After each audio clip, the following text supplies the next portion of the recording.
그 1850년도에는 좀 낮았는데 점점 올라가고 있고요. 이거는 저희 한국뿐만 아니라 전 지구적으로 일어나는 문제이기 때문에 이런 식으로 지금 계속 문제가 되고 있습니다. 그 지금도 객관적인 증거로 보시면 저기 킬리만자로 이제 아프리카 같은 경우에 그 산에 계속 워낙 고산지대니까 이제 눈이 있었는데 한 7년 만에 저기 눈이 다 빙하가 녹아버리고 없어져 버린 경우가 있었고요. 마찬가지로 페루 같은 경우도 이제 빙하 계곡이 있었는데 이게 2000년도 넘어오면서 이제 녹아버려가지고 빙하가 줄어들고 가장 최근 이야기로는 저기 아이슬란드 저기 미국 위에 있는 아이슬란드 거기 영구 영토로가 돼가지고 거기서는 풀 한 폭이 안 나고 그냥 오직 이제 다 먹을 걸 가지고 왔었어야 되는데 심지어 거기가 이제 녹아가지고 거기에서 잡초 씨앗이 거기 생존 아직까지 생존이 있었는지 거기서 잡초가 올라온다 잔디가 올라온다 그런 얘기까지 이를 수준으로 기후 변화는 계속 문제가 되고 심각하게 진행되고 있습니다. 마찬가지로 이제 예전 같은 경우에는 이제 저기 남태평양에 있는 저 섬 같은 경우에는 이제 물에 잠기기 시작했고요. 그리고 이제 당장 이제 저희 2, 30년 전만 해도 그 한강이 얼어가지고 얼음썰매도 타고 그렇게 지냈었는데 이제 그게 안 되게 됐다 그런 내용입니다. 이거는 좀 연관성이 좀 없긴 한데 하여튼 시간이 좀 지날수록 점점 이제 사람들이 더워짐에 따라 가지고 옷 차림새까지 바뀐다라는 유머가 있을 정도로 이제 점점 더 뜨거워지고 있는데요. 마찬가지로 이게 저희 기후 상승은 이제 예전에 조금 서서히 진행되다가 이제 점점 기후 변화가 더 가속화되면서 이제 2배 이상 빨라지고 계속 따뜻한 겨울이 지속되고 있습니다. 지난 100년간 평균 기온은 어쨌든 0.74도, 한반도는 더 특히나 저기 1.5도가 올라가게 됐고요. 30년간으로 따졌을 때는 이제 계절별로는 겨울은 1.7도가 올라갔고요. 오히려 이제 너무 따뜻해지고 있고 가을 여름철 같은 게 0.41도 올라가는 식으로 온도는 계속 이렇게 문제가 되어가고 있습니다. 예, 마찬가지로 이제 그 강수량도 저희가 이제 온도만 변하는 게 아니라 동시에 강수량도 변하는데 저희가 2022년도 같은 경우에는 심지어 그 7월 달에 비가 많이 내렸었거든요. 그때 보시면 그때 기사 찾아보시면 이제 에어컨이 필요 없을 정도다. 한 달 중에 3일 빼고 계속 비가 내리는 정도의 날이 7월달에 내렸었기 때문에 그때 문제가 됐었는데 그때 그렇게 내리다 보니까 배추도 다 녹아서 없어버려 여름 배추도 녹아 없어져 버렸었거든요. 그때처럼 이제 변화율 저렇게 비가 많이 내리기 시작하고 그다음에 예전처럼 없었던 장대비 이런 것들도 좀 약했었는데 장대비 이빨도 더 세지고 이런 문제가 계속 생기기 시작했습니다. 더불어 가지고 비가 약하게 내리면 그래도 작물들이 버틸만 한데 세게 내리면은 특히 잎이 손상된다든가 그런 문제가 있을 정도로 비가 많이 내리고 있고 그것도 집중적으로 내리다 보니까 비 많이 내린 후에 방지도 어려워지는 이런 문제가 복합적으로 발생하고 있습니다. 예. 그리고 요즘에 더 이제 2020년도 넘어가서 더 가속화되고 있다고 느껴지는 게 이게 저희 밭입니다. 저 밭이 이제 강원도 평창에 있는 밭이거든요. 평창에 있는 밭인데 원래는 저희 그 절기상으로 봤을 때 대에서부터 입추가 이때가 가장 뜨겁다라고 보고 이제 저희가 그 연구를 하고 있고 좀 실질적으로 그렇고요. 그 다음에 처서쯤 되어야 이제 입추 지나면 조금 내려가다 처서 되면 푹 내려와야 되는데 이게 보시는 것처럼 이제 평년도는 초록 파란색이고 2020년도는 검정색인데 작년 같은 경우에는 추석이 지났음에도 불구하고 오히려 이제 8월 더위처럼 온도가 올라와 버려가지고 작년 추석 기억하시는지 모르겠지만 그때 반팔 입고 다니시는 분들도 계실 정도로 매우 더웠습니다. 그러다 보니까 배추 가격이 너무 한 폭이 그냥 10,000원씩 간다 그래가지고 아주 난리가 났었거든요. 그래서 그만한 더위가 없겠다라고 2024년도 그렇게 더웠으니까 그만한 더위가 없겠다 했는데 그것보다 더한 게 금년에 온 게 백로까지 온도가 오히려 더 뛰어버려가지고 물론 다행히 금년도에는 백로 이후부터는 온도가 내려가는 현상을 보여가지고 좀 다행이었는데 이게 매년 다르다. 심지어 데이터로 분석해봤더니 이제 원래 처서 이후에는 온도가 떨어져야 되는 거를 처서부터 9월 백로까지가 온도가 평년 대비 3.9도가 높았다. 이게 계속 여러 배추 등 다른 작목들에 대해서 지금 피해를 입을 정도로 온도가 계속 심화되고 있다라는 걸 좀 보여드릴 수 있을 것 같습니다. 하여튼 이게 좀 멈춰야 되는데 멈추지 않고 계속 진행되고 있는 것 같고요. 마찬가지로 이게 하도 뜨겁다 보니까 역으로 이제 열돔이 만들어져 가지고 태풍이 오히려 안 오기 시작했습니다. 한참 이제 항상 이제 무 농사 같은 게 가을 무 농사 같은 경우에는 직파를 다 시기다 보니까 무가 이렇게 직파해서 뿌리 싹이 올라오는데 그때 태풍을 잘못 맞으면 싹이 꺾이면서 얘들 다 맛이 가거든요. 그래서 제주 월동무 같은 경우에는 어떻게든 태풍만 한번 버텨보자라는 게 그렇게 했었고 영암 같은 경우도 문제가 있었는데 이제는 태풍이 안 와오니까 계속 몇 년째 안 오고 있어가지고 그 문제가 크게 없이 지나갈 거는 다행인지 모르겠는데 여튼 역으로 온도가 올라가 있기 때문에 태풍은 안 오지만 온도 문제가 점점 심각해지고 있다는 걸 말씀드릴 수 있습니다. 뭐 그리고 야간 온도도 이게 더불어가지고 한 20도 이상 올라가는 온도가 5배 정도 지나가면서 열대야 현상이 계속 지속되고 있어가지고 이것도 이제 저희 사는데도 좀 애로사항이 생기기 시작했다. 내용입니다. 그래가지고 이런 추세를 봤을 때 어떤 추세가 있을까 봤을 때 저희가 이제 좀 오래된 시나리오인데요. RCP 시나리오를 해가지고 이제 기후 변화가 어떻게 진행되고 있냐라는 걸 좀 연구가 많이 되었습니다. 그래서 2.6이면은 이제 저희가 많이 노력을 해서 기후 변화가 잘 안 이루어진다는 거고 지금 이 수준대로 가면 6.0이나 8.5 저희 현재 수준 8좀 노력을 해도 6.0이고요. 8.5까지 해서 이제 CO2 농도가 939 ppm이니까 지금에서 3배에서 4배 정도 오르는 3배 정도 오르는 2배에서 3배 정도 오르는 거라고 보시면 될 것 같습니다. 아무튼 지금보다 CO2 농도가 2배, 3배 정도 올라간다는 가정이 있는데 예, 100년대쯤이거든요. 그렇게 되면은 이제 온도도 많이 올라가고 CO2 농도가 올라가기 때문에 벌이라든가 해충, 벌레 같은 곤충들 같은 게 많은 영향이 있을 수가 있습니다. 뭐 보시는 것처럼 또 온도가 이제 8.5가 되면은 저희가 지금보다 5.7도가 올라간다 그러니까 5.7도라면 어떻게 이해하셔야 되냐면 저희가 그 산에 올라가면은 좀 시원해지잖아요. 올라가면 올라갈수록 그리고 북쪽으로 올라가면 더 시원해지잖아요. 위도 1도 올라가면은 온도가 0.7도에서 0.6도 정도 올라가고 마찬가지로 100m 이상 올라가면 0.6도가 떨어지는 온도가 떨어지는데 5.7도 올라간다는 거는 0.7도로 기준 잡으면은 한 700m 정도 더 온도 위 800m를 산으로 올라가는 온도랑 거의 똑같다고 보시면 됩니다. 반대로 이제 강원도 꼭대기에서 안반대기나 그 700m, 800m 태백 지금 가보시면 시원한데 추운데 지금 오히려 거기서 이렇게 내려오는 온도라고 보시면 됩니다. 그만큼 온도가 팍 올라가 버려가지고 여러 문제가 생길 수 있습니다.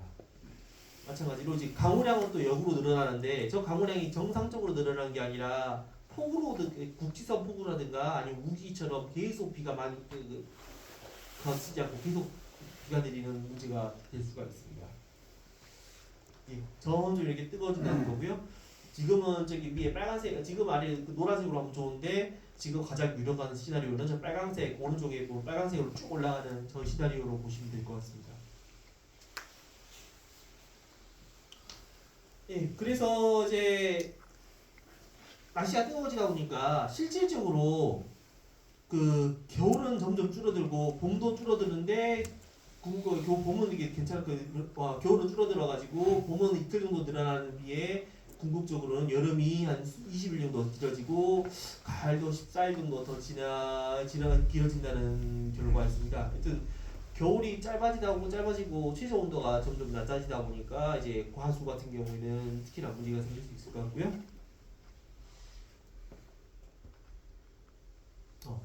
그래서 저희가 기후가 바뀌어 버리다 보니까 이제 그 생산 환경 변화라든가 작물 변형, 잡기 변형, 그다음에 적지나 수량 품질 등 이렇게 병해충도 비례 병해충 이런 식으로 들어오게 되면은 이제 문제가 생길 수 있습니다. 기후 변화 불확실성이 좀 계속 증가하게 될 거고요.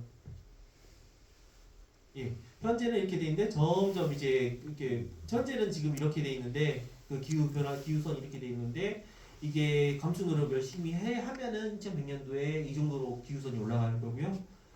더 안 하게 되면 8.5 이렇게 점점 더 이렇게 내려가는 식으로 올라가는 식으로 북상하는 식으로 진행되겠습니다.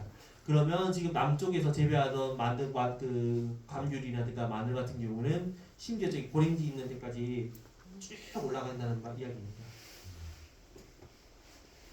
네, 온난화 현상과 이거 딱 아까 말씀드린 것처럼 이제 온난화 날씨가 따뜻해지면서 비만 내리는 게 문제가 아니라 이런 식으로 폭설 그 다음에 뭐 사이클론이라든가 태풍도 더 심해질 거고 폭염 등 이게 문제가 계속될 겁니다.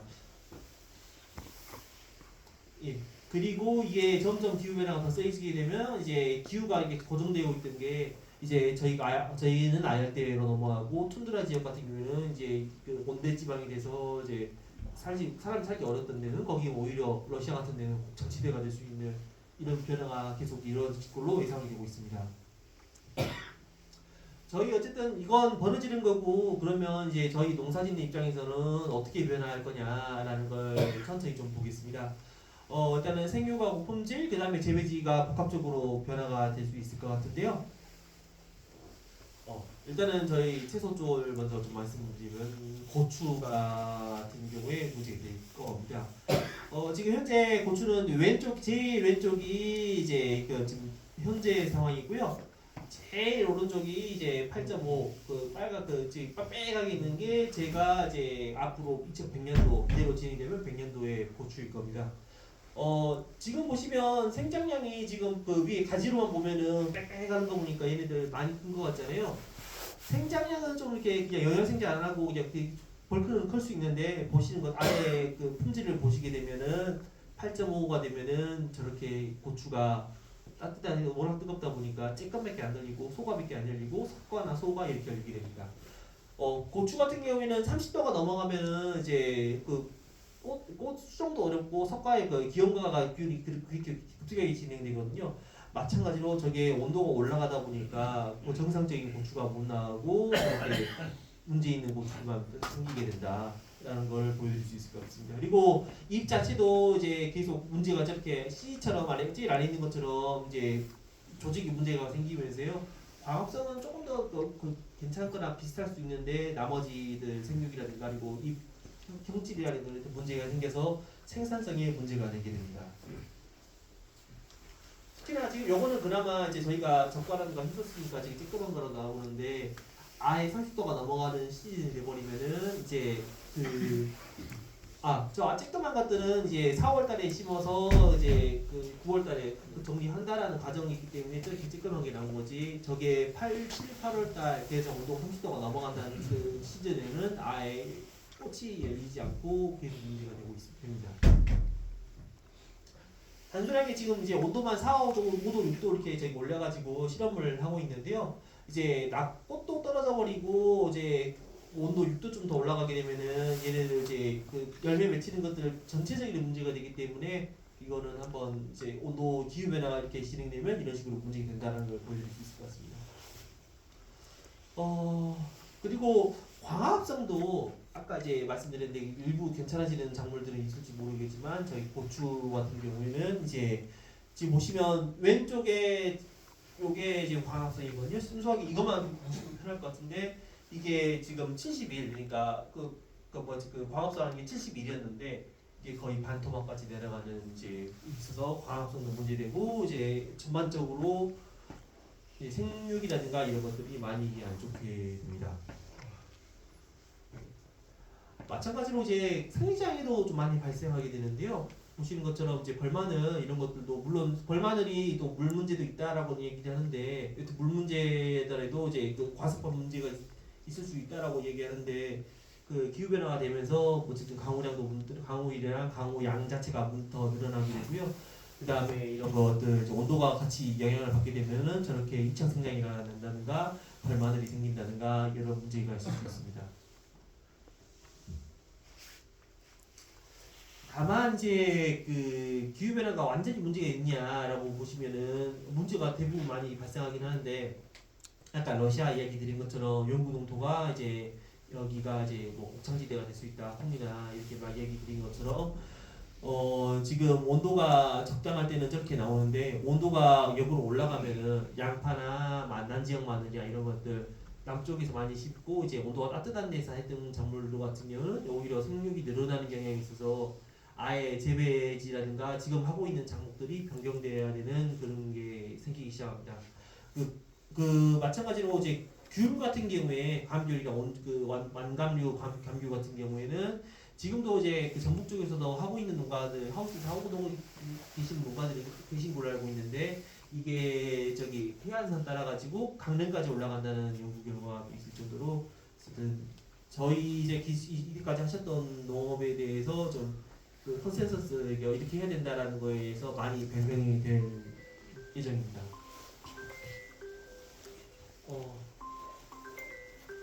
과수 같은 경우에는 저희 전문 분야가 아닌데 이제 관련해서 또 한번 보고 드리자면, 하여튼 날씨가 따뜻해지잖아요. 그러면은 이제 그 얘네들 온도가 달라지다 보니까 조금 더 개화도 빨리 되고 이제 생물 계절이 전반적으로 한 10일에서 22일 정도 좀 빨라지게 됩니다. 그 꽃이 피는 시간이라든가 그리고 수화가 저기 적과해줘야 되는 타이밍이 점점 더 빨라지게 되고요. 왼쪽 보시면 한 3도만 올라가도 한 거의 한 14일, 20일 이 정도 더 빨라지게 됩니다. 그리고 또 문제되는 게 그 휴면타파 같은 경우에 꽃이, 그러니까 얘네들이 겨울이 넘겼다라는 걸 인식을 해야 저희가 열매가 열리고 하게 되는데 휴면타파에도 문제가 될 수 있습니다. 저온이 그러니까 일정 정도 최소한 10도 온도까지는 한 번이나 이렇게 영도까지 가까이 내려가야 얘네들이 겨울을 지났다. 그 다음에 이제 꽃이 피고 열매에 맺어야지라는 게 자기네들 생기는데 이런 게 문제가 될 수 있고요. 그리고 수치 생육도 좀 이제 보시면 왼쪽 같은 경우에 이제 저희가 실험하는 내용인데요. 계속 온도를 왼쪽으로 가면 갈수록 온도가 올라가는 조건입니다. 제일 오른쪽은 지금 현재 쓰고 있는 정도고요.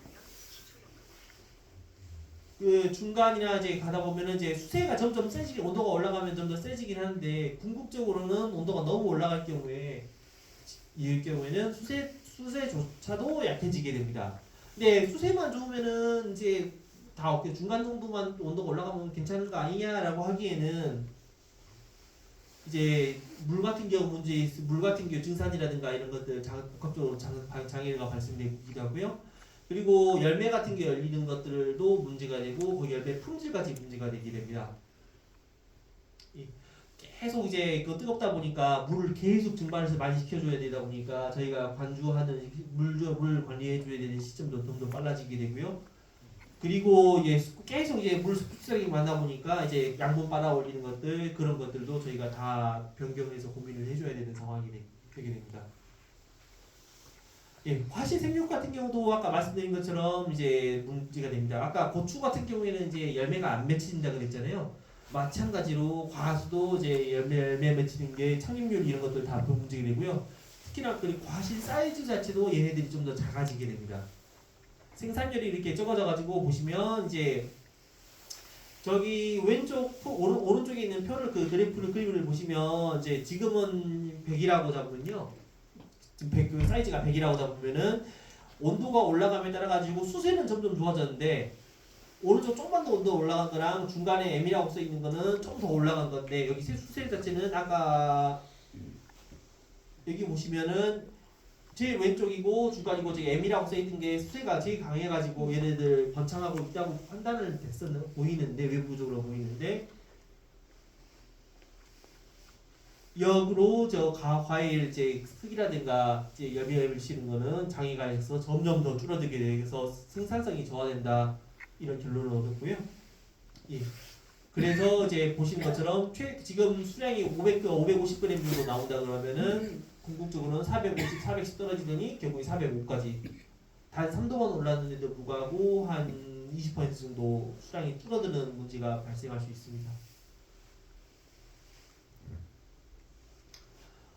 그래가지고 이제 영양의 생장하고 생물생장 이런 것들도 이제 영양생장을 계속 저희가 수채 같은 경우에 그 온도가 따뜻해지니까 영양생장을 계속 원창해가지고 수량은 뭐지 전체적인 그 수세 사이즈라든가 이런 것들은 더 커지게 되는데 생식생장 이런 것들 같은 경우는 오히려 억제되고 온도가 올라가면서 억제되는 그런 문제가 발생해가지고요.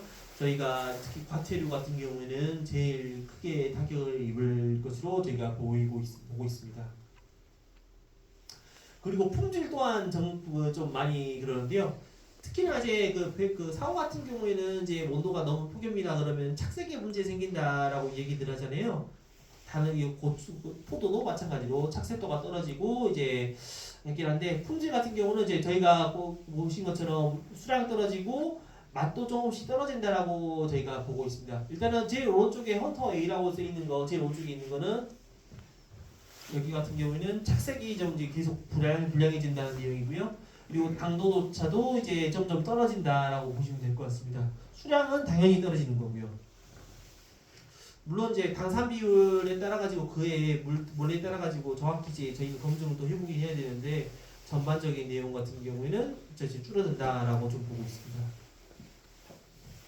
예, 보시는 것처럼 착색이 지금 계속 문제가 될 겁니다. 예, 이것도 비교 사과 같은 경우도 지금 위에 보시면 빨간색인데요. 왼쪽에 제 왼쪽이 지금 현상 현황이고 제 오른쪽이 온도가 계속 높아지면서 이렇게 되는데 사과 같은 경우는 빨갛게 안 돼가지고 하얗게 돼버린 거고요. 색깔도 이제 검정색으로 포도도 색색이 되는데 저렇게 빨간색으로 되거나 귤 같은 경우는 특히나 이제 푸딩딩하게 되는 귤이 나오게 됩니다. 그리고 이제 착색이나 이런 것들이 문제가 될 거고요. 예. 생각보다 진짜 빨리 잡고 있는데.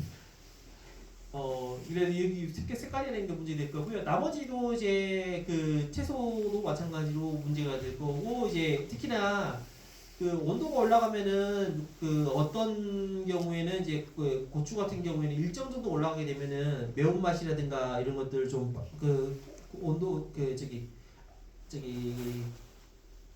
예, 캡사이신 농도가 좀 올라간다는 보고가 있고 저희도 실험해보면 그런 경우가 있는데요. 일단은 한 온도가 조금 올라가면 괜찮다고 하지만 하여튼 3도 이상 올라가고 6도까지 올라가게 되면은 이게 어떻게 저희 돌이킬 수 없는 결과로 나올 것 같습니다.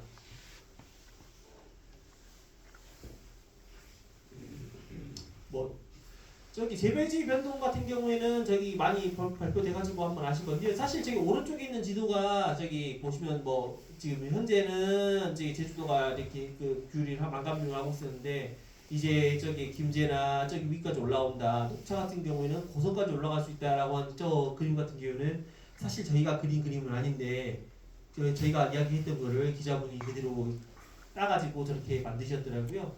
그만큼 이제 귤 같은 경우도 쭉쭉 올라가고 이제 그 지금 관행에서 하고 있던 거는 역으로 지금 생산이 안 되는 문제가 있을 수 있습니다.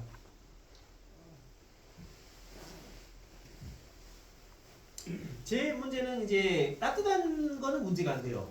따뜻한 걸 좋아하는 작물 같은 경우에는 문제가 좀 덜 되는데 차가운 걸 좋아하는 작물들은 문제됩니다. 특히나 배추 같은 경우에는 이제 선선한 걸 좋아해가지고 뜨거우면 녹아버리잖아요.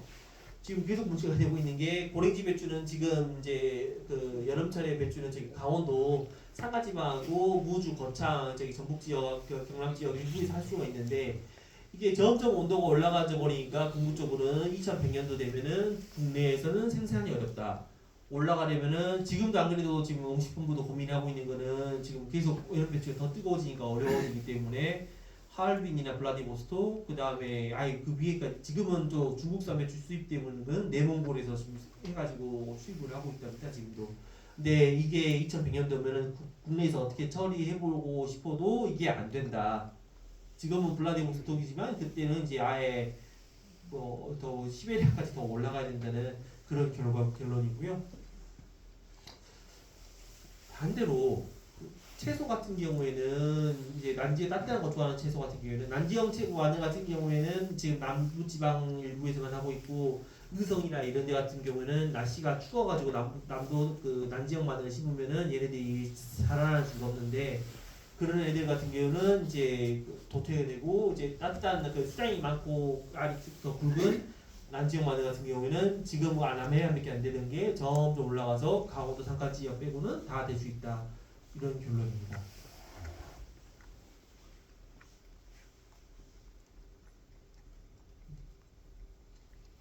예, 마찬가지로 포도 같은 경우도 점점 올라가게 되는데요.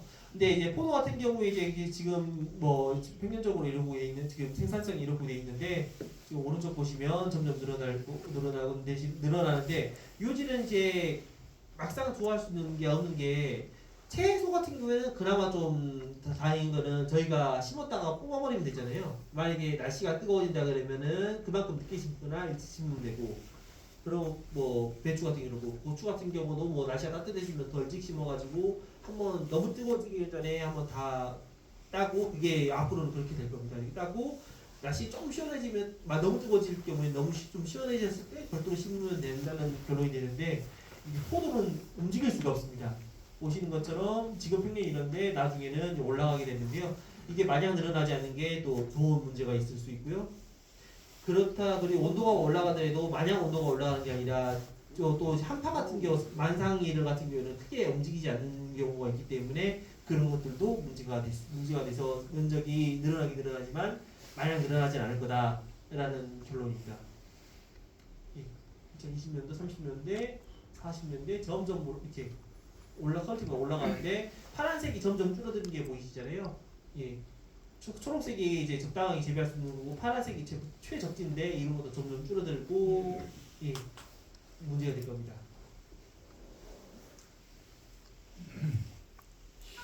예, 그래서 보면은 이제 지금은 어느 정도 파란색, 초록색을 기준으로 많게 되는데 나중에 8.5 시나리오 같은 경우에는 점점 재배 적지가 좀 줄어들고 빨간색 아예 재배 불가능한 면적이 점점 늘어날 거고요. 예, 그 국토 면적으로 봤을 때 이제 전북 지역 같은 경우에는 이제 아예 재배가 좀 어려워진다라는 결론입니다.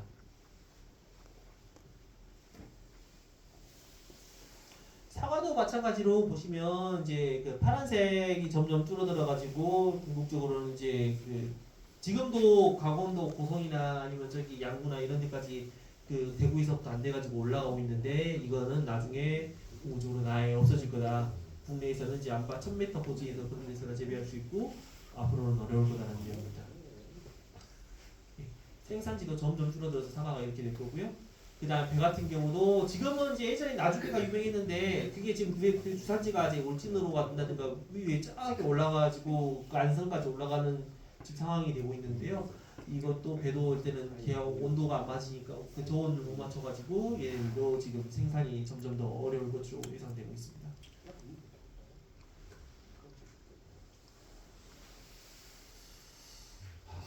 너무 빨리 했어요. 좀 쉬었다 하시죠. 사실 이제 중간중간에 관심 있으실 제 다른 강의 하면은 50 슬라이드면 이제 대출 전문 강의 하니까요.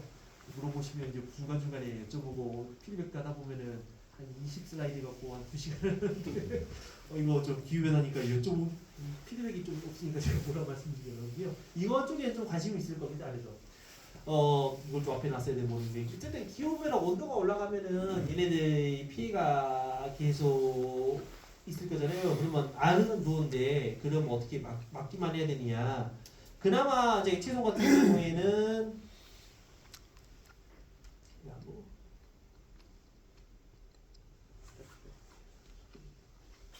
예, 채소 같은 경우에는 좀 빨리 심고 빨리 돼버리면 되니까 문제가 안 되는데 과수 같은 경우에는 계속 문제가 되잖아요. 그러면 이제 그 대응할 수 있는 게 재배 작기를 바꾼다라는 결론이 있을 수가 있는데 과수는 그게 안 되고요.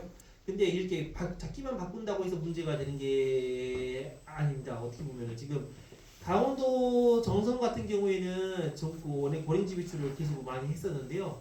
온도가 계속 올라가 제일 첫 번째 페이지 보여드린 그 앞에 그 기온 페이지 보여드린 것처럼 온도가 기본적으로 올라가니까 얘를 좀 더 빨리 심을 수밖에 없는데 반대로 서리가 제일 늦게까지 서리가 제일 늦게까지 내리는 그 마감일이 그거는 별도로 땡겨지지 않았습니다.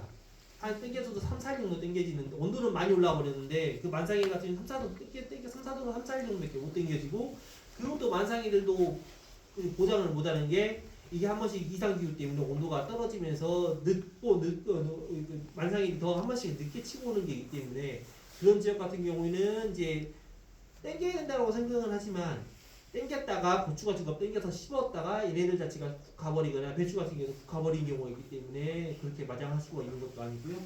마찬가지로 이제 그 과수 같은 경우는 계속 이렇게 문제가 될 수 있습니다. 극한 온도는 어쨌든 극한 기온은 계속 문제가 되기 때문에 그런 반응이고요. 어떤 이제 그렇게 작기라든가 이렇게 변경하는 게 그 뭐 방법이긴 하지만 이것도 그 근본적인 문제가 좀 안 될 것 같고요.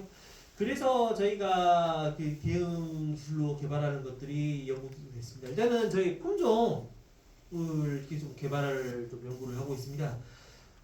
품종 같은 경우는 저희가 저희 여기 온대 지방이잖아요. 근데 대만에서도 배출을 하고 있고 더 내려가면 이제 물론 동남아까지 더 내려가면 더 안 되고 있는데 대만까지만 봐도 얘네들 여기도 중국 사람들 중국 사는 땅이기 때문에 그 배추를 많이 먹습니다. 그러면 이제 저희 모양 배추가 아니라 조금 보면은 이제 좀 더 좀 쬐끔하고 좀 더 위쪽으로 길쭉한 배추들이 좀 많이 있거든요. 근데 걔네들 같은 경우에는 내서성 덤비는 게 또 많기 때문에 저희는 그런 배추들을 좀 사 가지고 와가지고 교배시켜가지고 좀 하고 내서성이라든가 특히나 비 왔을 때 이제 견디는 것들 습해 같은 경우는 많이 있을 수 있는데 내서성, 내습성 이런 것들 연구를 좀 하고 있습니다. 보시는 것처럼 이제 요가 하라디오라는 품종인데요. 재작년에 출원하고 금년에 등록이 됐는데 이게 저희가 배추를 키워봤을 때 엄청 날씨도 더웠는데 그때 폭우까지 내려가지고 계속 물이 잠겨 있어가지고 다른 배추들 다 맛이 가고 있는 와중에 얘 혼자서 이제 이 뜨거울 때도 잘 견뎌가지고 이름을 하라디오라고 저희가 붙여서 좀 출원까지 하고 있고요. 얘 같은 경우에는 저희 다른 배추 같은 경우에 뜨거우면은 푹 가거든요. 근데 얘는 적당히 뜨거우면 오히려 생장이 너무 빨라가지고 사실 생장이 너무 빨라 보니 질겨진다니까 속고임이나 이런 게 문제가 생겨서 저희도 내부적으로 이거를 또 밀어야 되나 고민을 하고 있는데 오히려 이제 온도에 버티는 품종들이 이렇게 나오더라. 저희도 이런 품종을 또 분양을 해가지고 그거를 또 이쪽 회사에서는 다시 재개발하고 그런 식으로 하고 있고요. 예. 그 관행적으로는 배율배추 같은 경우에 또 60일에서 70일까지 재배하고 가을배추는 90일까지도 재배하는데 저희 여러 품종 같은 경우에는 이제 대만이나 이런 데에서 재배하는 것처럼 하여튼 길어지면 길어질수록 얘네들 죽을 가능성이 있기 때문에 최대한 빨리 삭기가 60일이 아니라 45일에서 50일까지 이 사이에 수확할 수 있는 것들 빨리 알은 크지 않더라도 쬐끔하게 빨리 열리는 여부는 그런 배추를 좀 개발해가지고 저희가 기후변화에 대응해서 좀 연구를 좀 하고 있습니다. 물론 아직까지는 말씀드린 것처럼 이게 조금 이제 대만에서 갖고 있는 배추를 좀 이런 것들 교배하다 보니까 맛이라든가 이런 것들은 좀 저희랑 방향성이 좀 다르더라고요. 그리고 특히나 온도가 너무 오르게 되면은 한 번씩 속고임 문제라든가 저희가 생각하는 김양배추 느낌이 아니게 돼버려서 이게 좀 고민이 있는데 어떤 이런 것들은 주기적으로 개량하다 보니 또 나아질 거라고 생각을 하고 있습니다. 그리고 이제 품종만 다 되면은 정말 좋죠. 근데 품종만 갖고는 안 되는 게 있습니다. 기본적으로 사실 품종만 된다. 그러면 사과 같은 경우도 신품종 개발했습니다. 하면은 저기 대만이라든가 아래에서 동남아에서라든가 딸기 같은 경우도 식품종 개발해 지금도 우리나라에서 딸기는 저희 보면은 미국이나 이렇게 일본 이런 데보다 한국 국산 품종이 지금 월등할 정도로 좋다고 판단을 하는데 그런 품종도 이제 품종 개발하면 동남아에서 개발해서 쓸 수 있는 시킬 수 있느냐 그게 아니거든요. 온도가 그만큼 어느 정도 얘를 태생이라는 게 있기 때문에 아무리 추운 애를 개량한다고 해서 뜨거운 걸 좋아할 수 없고 아무리 뜨거운 걸 좋아하는 애를 개량한다 해서 차가운 걸 좋아할 수는 없습니다. 얘는 기본 태생이기 때문에요. 그렇기 때문에 이제 육종에서 커버를 할 수 있는 게 모자라기 때문에 저희 나머지 농자재들 좀 활용하는 쪽으로 좀 더 저희 고려를 하고 있습니다.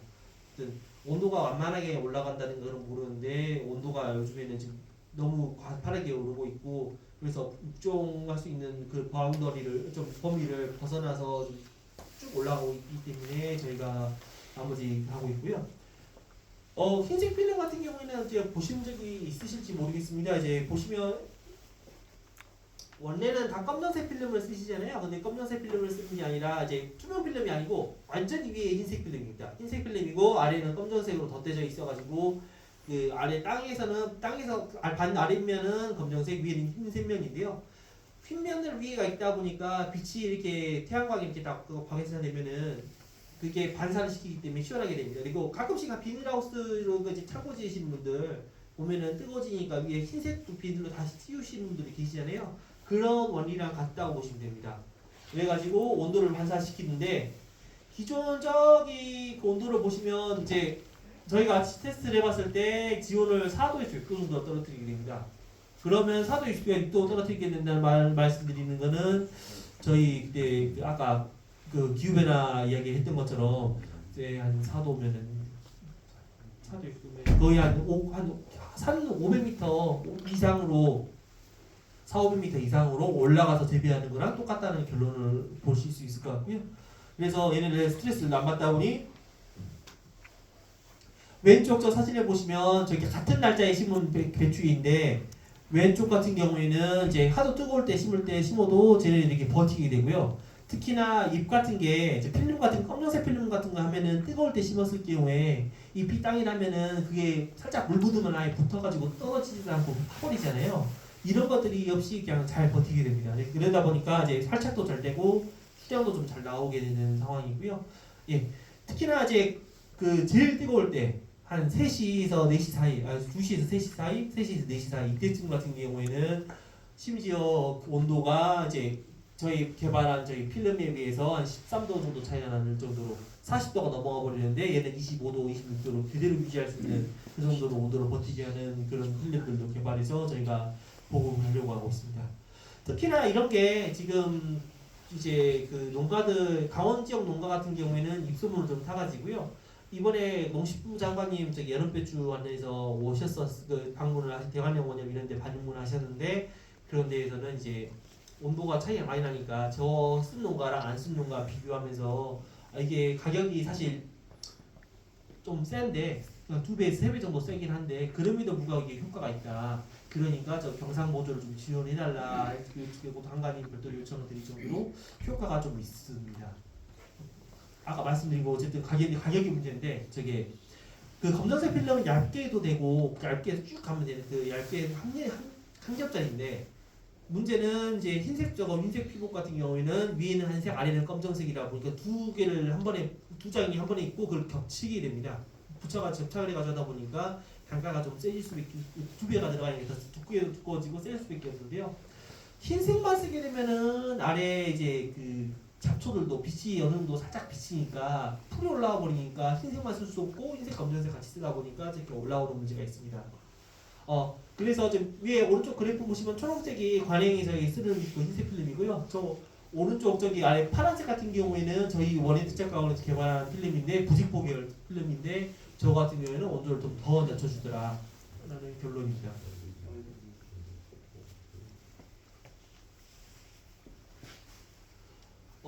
그리고 이제 그 포그나 미스트 같은 것들을 많이 아시잖아요. 저 하우스 이제 과수라든가 아니면 하우스 같은 경우에는 많이 쓰시는 분들이 많이 있으신 걸로 알고 어느 정도 있으신 걸로 알고 있는데 이것도 채소 쪽으로 더 넘어오고 이제 전반적으로 좀 활용을 하려고 체계를 좀 잡고 있습니다. 그 보시면 저기 미세살수 스프링클러 그 위에 포그 같은 경우에 포그보다 조금 더 높은 등급이 낮은 등급인데요. 지금 좀 보시면 이제 그 저희가 그 미스트 같은 거는 아예 이제 보라색 정말 이제 입자가 얇은 보라색 등급이고 저희가 지금 농촌진청 내용에서 들고 있는 거는 빨간색 등급. 완전 미스트보다 아니고 한 물방울이 볼랑말랑 하는 것들을 저희가 지금 활용해서 쓰고 있습니다.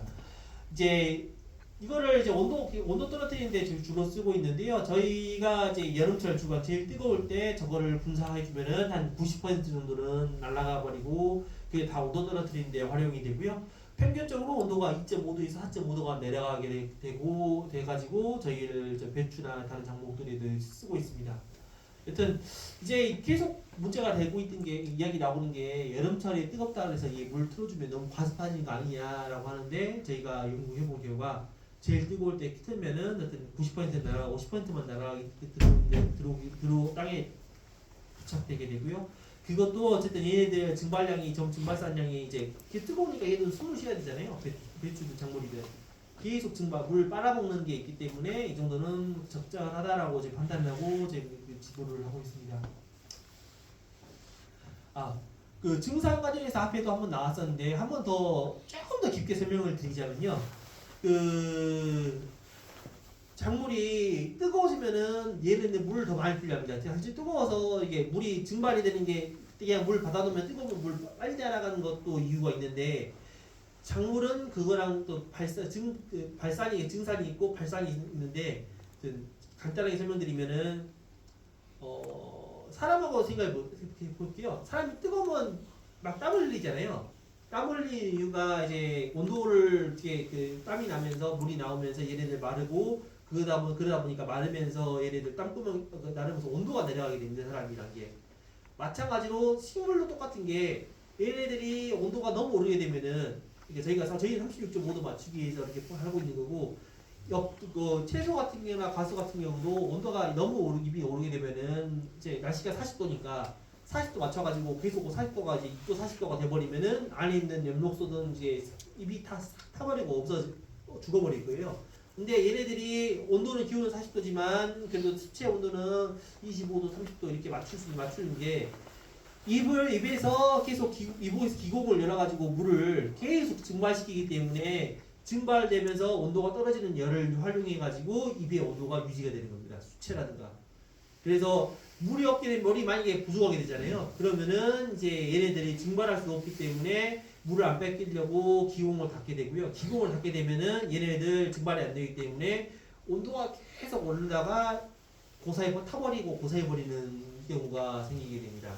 그런 것처럼 이제 증발을 꼭 필요한 거고 마찬가지로 저희는 이제 외부 온도를 이제 물을 뿌려주면서 증발시켜서 온도를 떨어뜨려주는 동시에 이제 배추나 이제 다른 작물들이 물이 들어가면은 그 빨아올려서 계속 올려갈 수 있도록 물을 충분히 공급하는 식으로 연구를 하고 있습니다.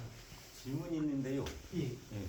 너무 다들 질문들을 안 하고 계셔서 지금 기온 자체가 높을 때 예. 평상시 적정 온도 자체가 만약에 30도라고 작물 적정 생육 온도를 30도라고 보면 예. 배기 온도만 만약에 가정지를 갖다가 35도 한 40도 정도 된다고 예. 가정을 하면 외부 온도 자체가 높고 얘는 항상성을 유지하기 위해서 증산을 시키면서 온도를 맞추는 거잖아요. 예. 얘가. 근데 증산을 하려면은 대기 중에 습도 자체가 어느 정도 좀 적어야 되는데 과습 상태면은 증산 자체가 안 될 거 아니에요.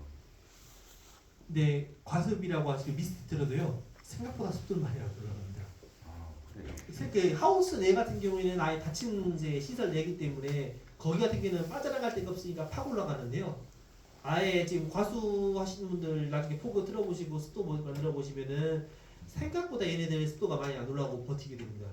그러면 노지에서는 문제가 없고 네. 시설 내에서만 문제가 된다는 얘기죠. 시설 내에서는 조심을 해줘야 됩니다. 그래서 너무 그럴 경우에는 측창 열어주는 게 맞는 것 같고 측창이나 이제 천창 열어주는 게 맞는 것 같고요. 그래서 시설 내는 어떤 빠져나갈 데가 없으니까 얘네들 보이게 되고 나중에 그러다 보면 또 곰팡이 문제가 생길 수 있는데 노지 자체에서는 그렇게 습도가 문제가 되지 않는다. 그리고 습도 같은 경우에 보시면 이제 야간에 같은 경우에는 이제 주간에는 습도가 30밖에 안 되는 뜨거운 날 20% 30%밖에 안 되는데요. 그런 뜨거운 날조차도 야간이 되면은 거의 포화습도 90이나 100까지 나갈 정도로 100까지 될 정도로 습도는 또 야간에 또 오르게 됩니다. 그래서 항상 습도 같은 경우에는 이제 증산에 대해서 문제가 될 수 있지 않냐라고 보시기에는 이제 주간에 많이 떨어지기 때문에 그런 경우는 좀 달리 보셔야 된다라는 말씀드릴 수 있을 것 같습니다. 예, 그래서 저희 그 여름철에 그냥 관수를 해보시잖아요. 스프링클러 돌려보시잖아요. 낮에 돌리면 사실 그 딱 틀면 뜨거운 물 나오잖아요. 그러면 그거 입 닿는 순간 과수도 타버리는데 배추나 채소 이런 것들은 딱 뜨거우면 타버려요. 근데 그럼에도 불구하고 저희가 지금 이렇게 되는 게 그거는 이제 문제점이 어느 거냐면 그 관 내에 저희가 물을 줬을 때 스프링클러나 이렇게 했을 때 관 내에 물이 고여 있기 때문에 문제가 됩니다. 거의 보시면 관이 하얀색 관 하얀색 관이 그 PVC라는 안 쓰시고 거의 다 검정색 관 쓰시잖아요. 내구성도 있고 문제가 있으니까. 그러다 보니까 얘네들이 검정색 관이다 보니 안에 물이 있고 그거 계속 뜨거운 물 온도가 닫혀가지고 이게 50도, 60도씩 올라가게 되기 때문에 처음 물 틀 때는 이게 뜨거운 물이 쫙 올라오면서 사람도 뜨거워서 도망갈 정도로 뜨거운 물이 되는데요. 그래서 야간에 물을 줘야 된다. 스프링클러에 관했을 때 주간에 물을 주면 얘를 타버리고 문제된다. 라고 하는 게 그것 때문에 원인인데 요즘에는 좀 기술이 좋아져서 그 지관 끝에 엔드 플러싱이라고 이게 그 장비가 그 쬐까만 부속이 한 3,000원짜리 부속이 있는데 그런 걸 달아놓으면은 압이 생길 때는 이제 그 마개를 지가 닫아버리고 압이 없으면 마개를 열거든요. 그러면 거기 평소에 물을 딱 쓰기 시작하면은 압이 차기 시작해가지고 딱 문이 닫히면서 시원한 물이 물이 그때 들어가게 되는데 관수가 끝나면은 마개에 걸리면서 물이 안 잔수가 쭉 빠지게 됩니다. 그런 방식을 저희가 이번에 같이 선발해가지고 저희가 적극적으로 이거 좀 쓰려고 하고 쓰고 있고요. 그래서 그런 이유 때문에 이제 뜨거운 물이 안 나오고 주간에 물을 줘도 타격이 없다는 말씀드리고 그 다음부터 문제가 되는 게 스프링클러 일반 스프링클러 같은 거 써보시면 이제 중형 스프링클러, 대형 스프링클러 쓰시면 이게 물줄기를 이렇게 딱 굵잖아요. 한 번씩 대형 스프링클러 같은 경우에는 하나만 설치해도 쭉 한 밭 하나가 다 커버가 되니까 되게 쓰시는 것도 좋아하시는데 근데 물줄기가 하도 굵어갖고 사람 맞으면 아플 정도로 물이 많이 나갑니다. 근데 그런 물줄기가 얘네들 식물 자체에도 좀 타격을 물리적인 타격도 주기는 한데 안 주더라도 식물체 위에 물이 고여 있으면은 특히 여름철 같은 경우에는 뜨거울 경우에 그 돋보기 하는 것처럼 있잖아요. 저기 돋보기 같은 게 물 고여 있으면 거기 물이 있으면서 돋보기 현상으로 해가지고 그 식물 잎을 튀어버리거든요. 하얗게 타버리는 경우가 가끔씩 있는데 이게 스프링클러 중요한 큰 스프링클러를 쓰게 되면 그런 문제가 생기게 됩니다. 그래서 어떤 저희 항상 강의할 때도 주간에 물 주지 마십시오. 물 줬다가 열소에도 있고 열에도 있고 물리적인 타격이 복합적으로 문제가 되기 때문에 주지 말라고 하는데 저희가 이제 새로 선발해가지고 한 것들은 저희 이물 입자가 하도 가느다 보니까 저기 멀리서 한 100m쯤 끌어서 틀어버리면 이게 물 존지 안 존지 어떻게 긴가민가 할 정도로 입자가 얇기 때문에 얘 자체가 이제 증발도 빨리 되고 입에 닿더라도 미세한 입자이기 때문에 얘네들 물방울 만들지 않아서 이제 타질 않고 일소에도 없는 효과를 발휘하고 있어가지고 저희가 이걸 좀 기후변화 대응으로 고온 경감 대응으로 사용을 하고 있습니다. 하여튼 8월 오후 2시에 40도가 넘어가는 여기 전주에서 넘어가는데 그 배추를 여기다 언제 죽나 보자 하고 심어본 상태에서 계속 물을 주면서 해봤는데요. 그 열이 여린 그 입이 여린 배추도 저차도 8월달에 이렇게 물 틀어도 주간에 틀어도 안 죽더라. 피해 없이 잘 크더라라는 결론을 얻어가지고 저희가 적극적으로 좀 이야기를 하고 있는 중입니다. 특히나 이제 온도가 이제 말씀드린데 거의 25 모든 작물들은 거의 광합성이 25도 정도가 제일 좀 적정하거든요. 온도가 기온 25도일 때 광합성도 잘 되고 이제 생육도 잘 되는 편인데 배추도 특히 혼행성 작물인 배추조차도 얘네들 좋아하는 온도는 15도, 18도 이 온도가 낮은 15도, 18도인데 광합성만큼은 25도가 잘 돼요. 얘네들. 그럴 정도로 25도 넘고 25도 적당한데 이게 30도 이상 넘어가기 시작하면은 이제 안에 이제 식물체 효소 발현이라든가 이런 거 문제가 되기 때문에 생육 자체가 급격히 낮아지거나 그다음에 생육 건강이 좀 안 좋아지게 되는데 그래서 저희는 30도 이상 올라가면은 이제 이걸 한번 적극적으로 관리하실 분들은 물을 써주셔라. 배추 같은 경우는 특히나 더 문제니까 이게 써주셔라라고 이야기를 하고 있습니다. 어쨌든 보시는 것처럼 너무 뜨거울 때 사람도 익을 것 같은데 바다에 내내 서 있는 이제 작물들 같은 피해를 더 볼 수고 더 얘네들도 피해 힘들고 피도 힘들거든요. 얘네들 같은 경우는 온도를 좀 줄어들면서 미스트라도 쬐고 있으면은 좀 버티더라 라는 내용입니다. 이거 관련해서 저희 곁다리로 한번 더 말씀드릴 수 있는 게 입자가 얇잖아요. 여기 강의 자료에 넣고 다른 강의 자료에 있는데 입자 얇다 보니까 이거를 방제로 더 활용해보자 해가지고 연구를 2018년도에 했었는데 저희 결과가 좋았던 거를 사장다가 요즘에 다시 파내가지고 좀 쓰고 저희도 쓰고 있습니다. 그 원래 저쪽 바다에 저희가 그 스프링클러랑 세운 상태였는데 그 스프링클러를 이제 양액통이랑 연결하고 그 농약통이랑 연결해서 쓰고 있는데요. 주간이라든가 물 줘야 될 때는 뜨거울 때라든가 물 줘야 될 때는 원수통 그냥 물통에다 연결해가지고 주는데 방제할 때는 약통에다가 연결해가지고 주는데요. 저게 막 분무기 보시면 이제 그 미디엄 저희 노란색 정도 되는 게 저희 일반 분무기거든요. 저기 왼쪽 표에 보시면.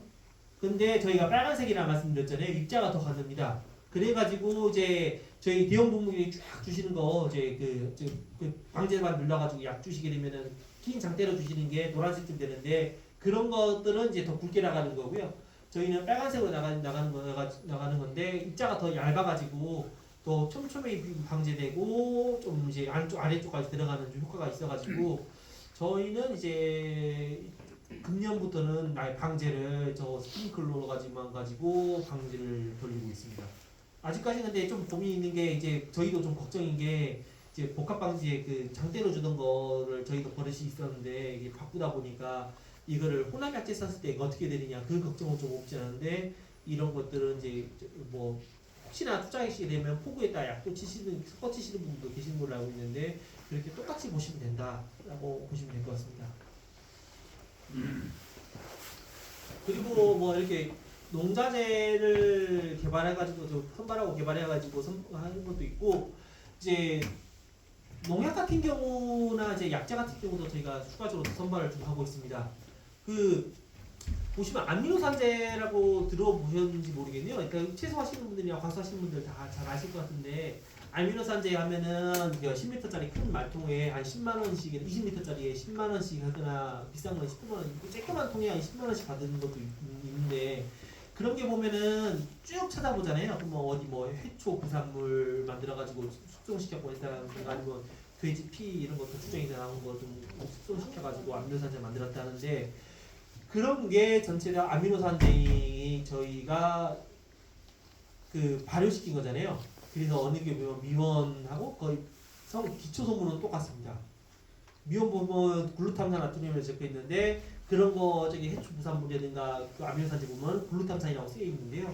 그런 것들이 같은 약재입니다. 그래서 저희가 고민하고 있는 거 그거 있었던 거는 저희 예전에 친환경 연구하시던 박사님이 계셨는데 스테비아나 이런 거 갖고 이제 부수시켜서 이제 그 영양제 만드시던 박사님 계셨는데 지금 퇴직하고 안 계시지만 그 박사님 같은 경우도 문제가 되는 게 원물 스테비아라든가 있는 거 원물 같은 경우에 매년 균일하지 않다 보니까 얘네들 성능이 왔다 갔다 하더라고요.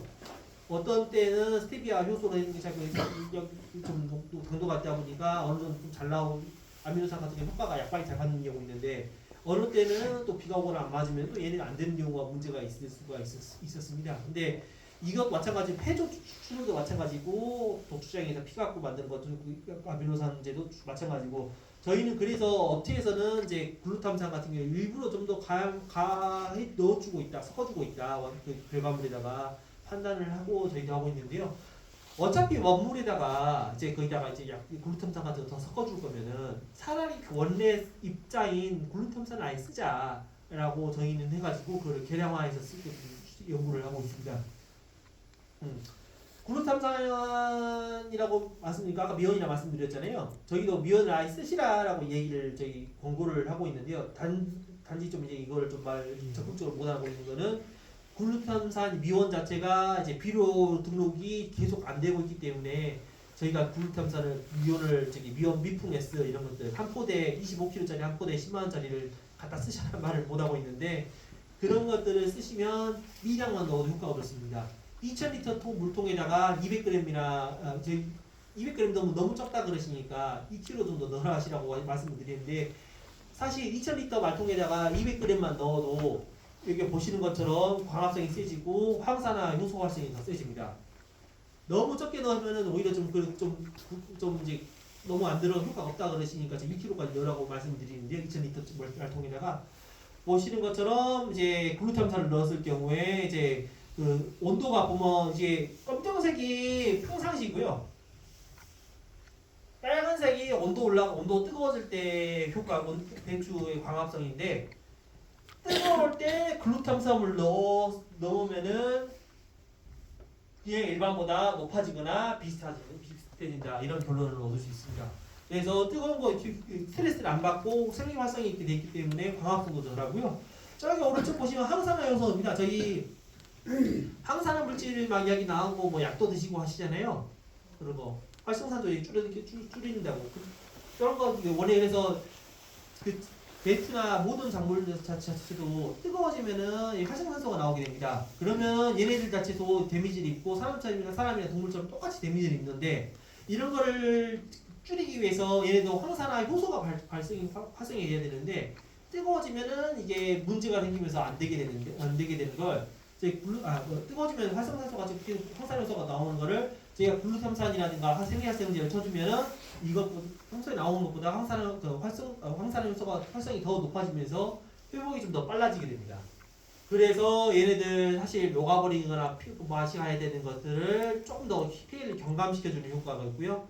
평상시에 치셔도 워낙 가격이 적다 좀 저렴하다 보니까 치셔도 얘네들 사실 주간에 보면은 여름철에 주간에 보면은 이제 평소에 막 덥진 않더라도 낮엔 덥고 스트레스 받잖아요. 25도 넘어가고 30도 넘어가면 스트레스 받는데 이럴 때 영양제로 쳐주시면 이런 것들 폭염은 아니더라도 효과가 있어서 증수는 한 8% 정도 저희는 보고 있습니다. 질문 해도 돼? 예, 감사합니다.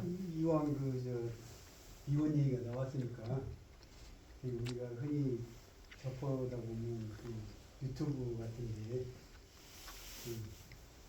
세제를 활용한 방지법 같은 거 소개하잖아요. 열심히. 네, 법법처럼 활용되고 그치 정식으로 못 올라오는 게 경제성이 안 맞습니다. 일단 친환경 방법으로 해가지고 물론 내가 먹어야겠다, 내가 먹을 음식이다 그러면은 그거는 가능성이 있을 거라는 하는데 이게 그게 아니라 방제를 위해서 그렇게 한다 그거는 단가가 안 맞는 걸로 알고 있습니다. 농약보다 싸죠. 면적으로 따져보면은 농약이 훨씬 잘 씁니다. 희석 배수가 있으니까요. 농약은 그만큼 희석이 됐으니까요. 효과도 확실히 농약이 괜히 농약은 아닙니다. 물론 뭐 이제 그런 것들 다 민당팽이 할 때 맥주 트랩을 놓는다든가 이런 것들은 효과가 어느 정도 검증되고 있는 편이긴 한데 그런 거 아니고 면적이 어느 정도 하신다 그러면은 농약 쓰는 게 저희도 좀 낫더라고요. 근데 이제 과산화수소 같은 경우에 예. 이게 보면 농약 사용이 되게 많이 좋은 전략이거든요. 어떻게 보면 저도 과산화수소를 쓰고 있는데 예. 과산화수소를 이렇게 많이 홍보를 못하는 이유가 농약사들한테 타겟트가 될 수도 있고 또 어떻게 보면 과산화수소 활용해서 이제 물론 자주는 줘야 되지만 방지 효과가 있거든요. 예, 맞습니다. 그럴 경우에 이제 굳이 우리가 농약값이 상당히 비싸요. 맞습니다. 아니 물론 이게 생산비에 자꾸 올라가고 농산물 가격이 떨어지고 있거든요. 맞습니다.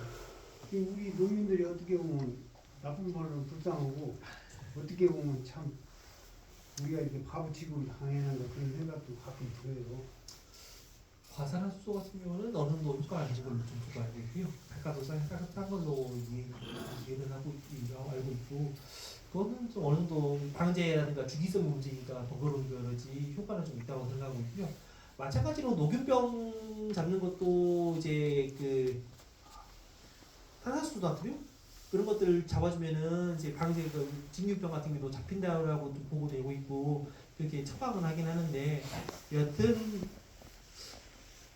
농약사들도 그러고 뭐 그거에 밀리면 안 되잖아요. 그러면 그거 하나만 더 이렇게 과산화수소는 일단 뭐 하나 다 섞는 식으로 이렇게 나오게 되기 때문에 사실 농약이란 게 전가제가 돼야 된다고 생각을 하는데 이게 안 되다 보니까 좀 그런 거에 좀 문제가 있는 것 같습니다.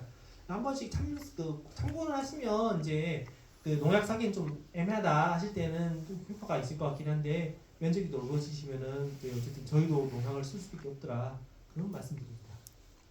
그리고 민간요법도 되게 많고 있는데 물론 낭설 같은 경우도 좀 제가 받아봤을 때 좀 있고 특히나 잘 아시는 교수님들도 한 번씩 이야기 올리게 있는데 좀 저희랑 또 의견이 안 맞는 경우도 있고 하는데 한 번씩 그런 걸 공부해 보시면 좋을 때도 있는 것 같습니다.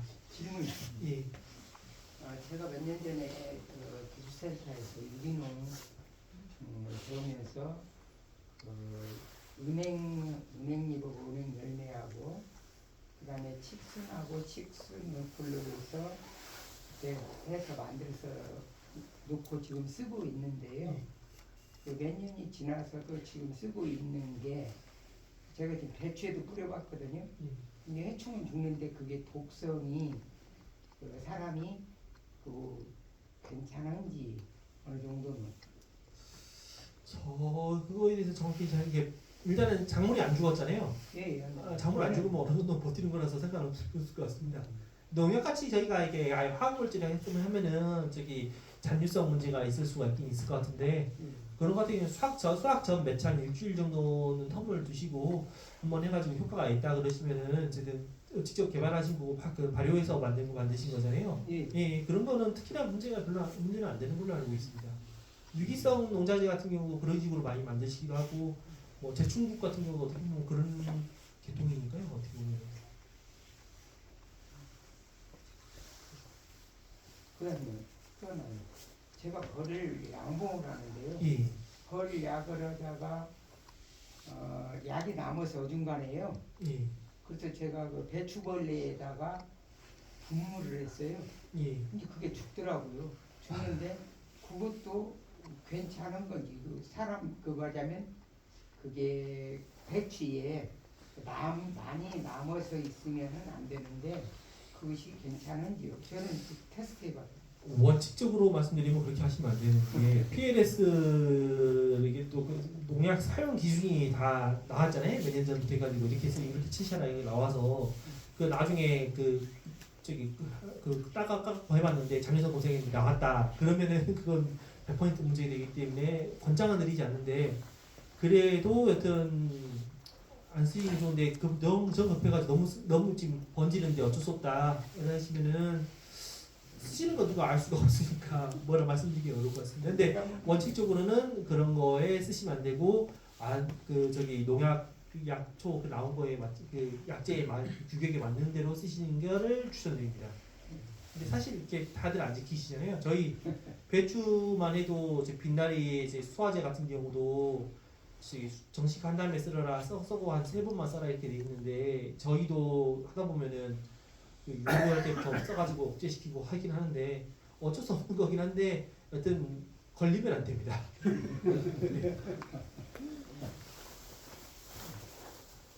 여튼 이거 한 번 더 여튼 저희가 이거 저희 선발해가지고 저희 농업 기술 대상을 받았거든요. 한 번 더 자랑을 하자면 여튼 정말 미량 2,000리터짜리 말통 큰 말통에다 그 방제 그 트럭에 싣고 한 2,000리터짜리에다가 한 200g만 떠서 넣으면은 효과가 충분히 있는데 저희 데이터상으로도 근데 못 믿으시니까 1kg가 2kg 이렇게 타라라고 타셔라 그만큼 넣으셔라 2,000리터부터 큰 통인데 거기 2kg 넣는 것도 너무 적게 넣으시나고 생각하시는 분들 계시더라고요. 역으로 생각하면은 근데 이렇게 넣어도 효과가 있고요. 단가가 아까 말씀드린 것처럼 미풍 S 이제 저기 농자재 마트 가 보시면 그 한 포대에 10만 원밖에 안 합니다. 이제 가격이 좀 올라왔다 갔다 오르락 내리락 하는데 한 10만 원이면은 20kg짜리였나? 그게였나?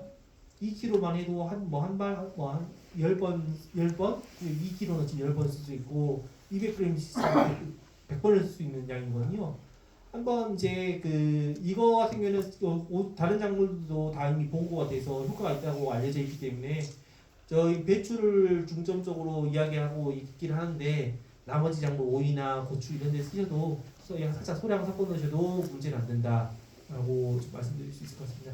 다만 농약 같은 경우에랑 같이 섞어 쓰시는 건 아직은 권장드리지 않습니다. 저희가 모든 농약에 다 섞어 써보는 건 아니었기 때문에 저희 배추 같은 경우에는 일부 농약은 저희가 섞어서 한번 쳐봤는데 이상 없고 잘 자라는 거는 검증이 됐는데 모든 작물에 다 섞어보고 농약이 섞어본 게 아니기 때문에 어떤 농약 같은 경우에는 이제 산성도라든가 이런 것들 틀어버리면서 문제가 역으로 생길 수 있어서 그 권장드리진 않고 어떤 소액인이 관주하실 때라든가 물을 스프링클러에 물 주실 때 거기다가 소량 섞어주시면 저희는 그거는 추천드립니다.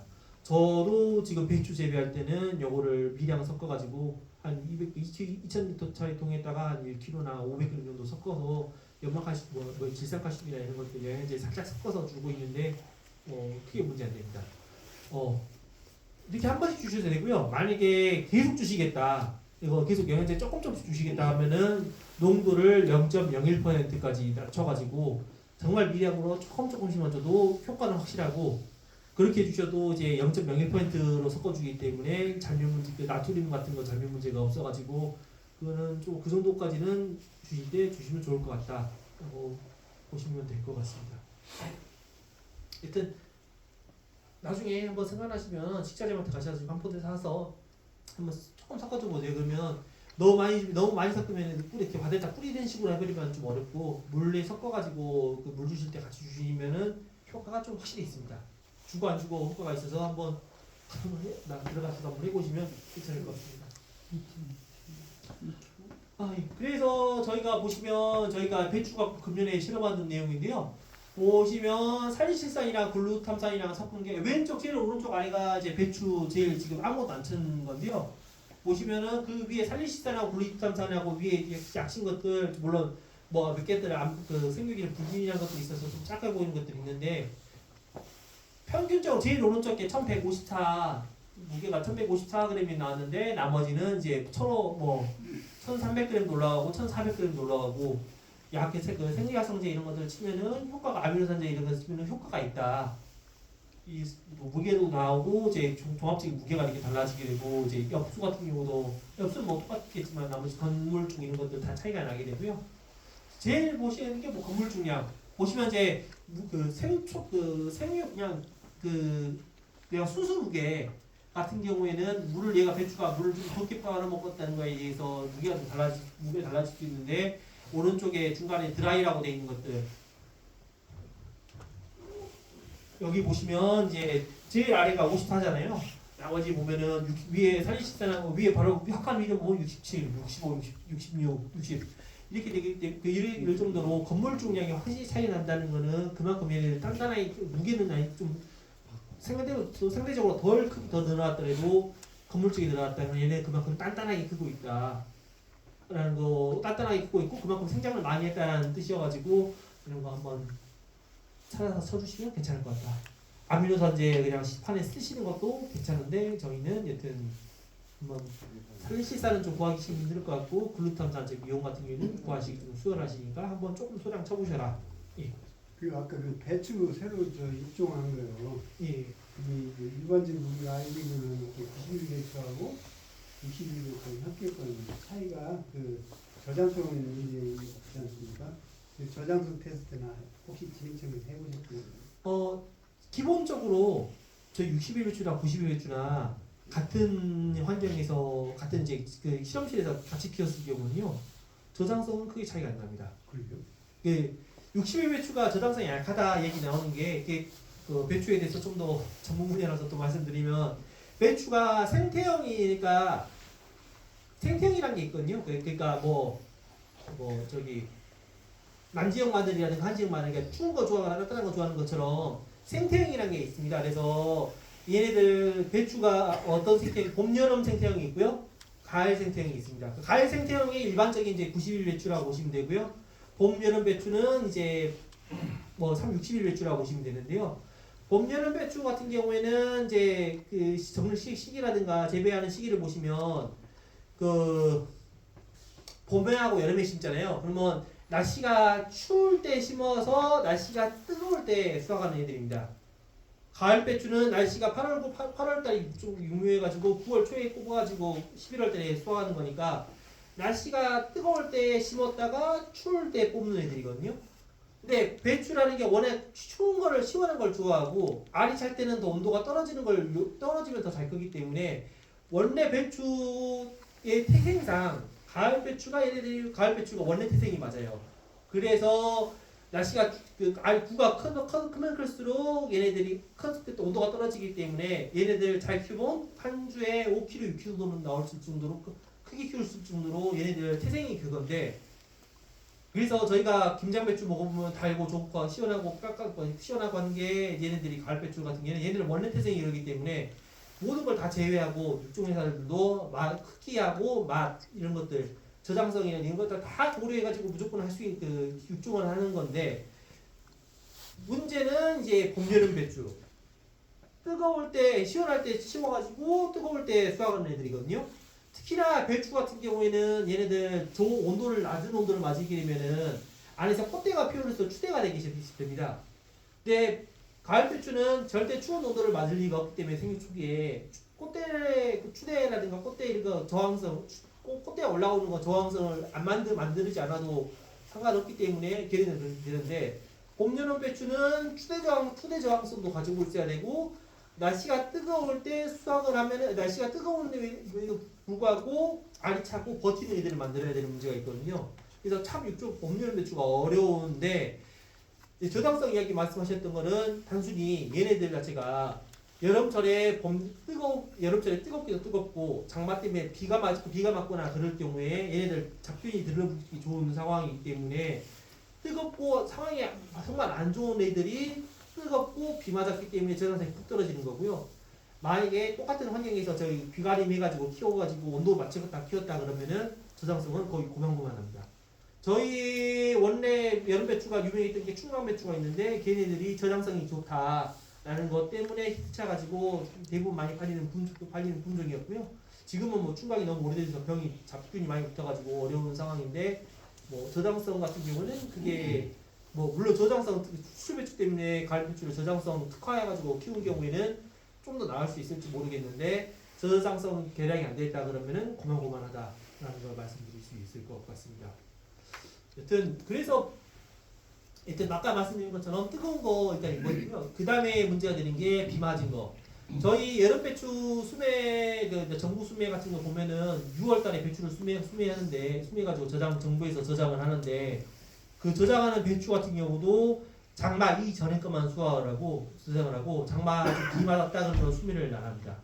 비 맞으면 어떤 잡균 묻기에 편해가지고 하면요 저장을 해보면은 그 비 안 맞고 막 수확할 때 비 안 맞은 애들은 60일 비우면은 90일까지도 저장할 수가 있는데 뭐 비 맞았던 애들은 한 달 좀 넘으면 다 맛이 가기 시작해가지고 저장성에 막 문제가 생깁니다. 네, 품종 같은 경우는 어떤 방향성이 좀 있는데 그런 경향성이 있다라는 걸 말씀드렸고요. 그 고온에 그 생산한 배추를 저장하려면 저온 저장으로 해야 할 텐데. 예, 그 냉장 저장하나요? 예, 냉장 저장을 합니다.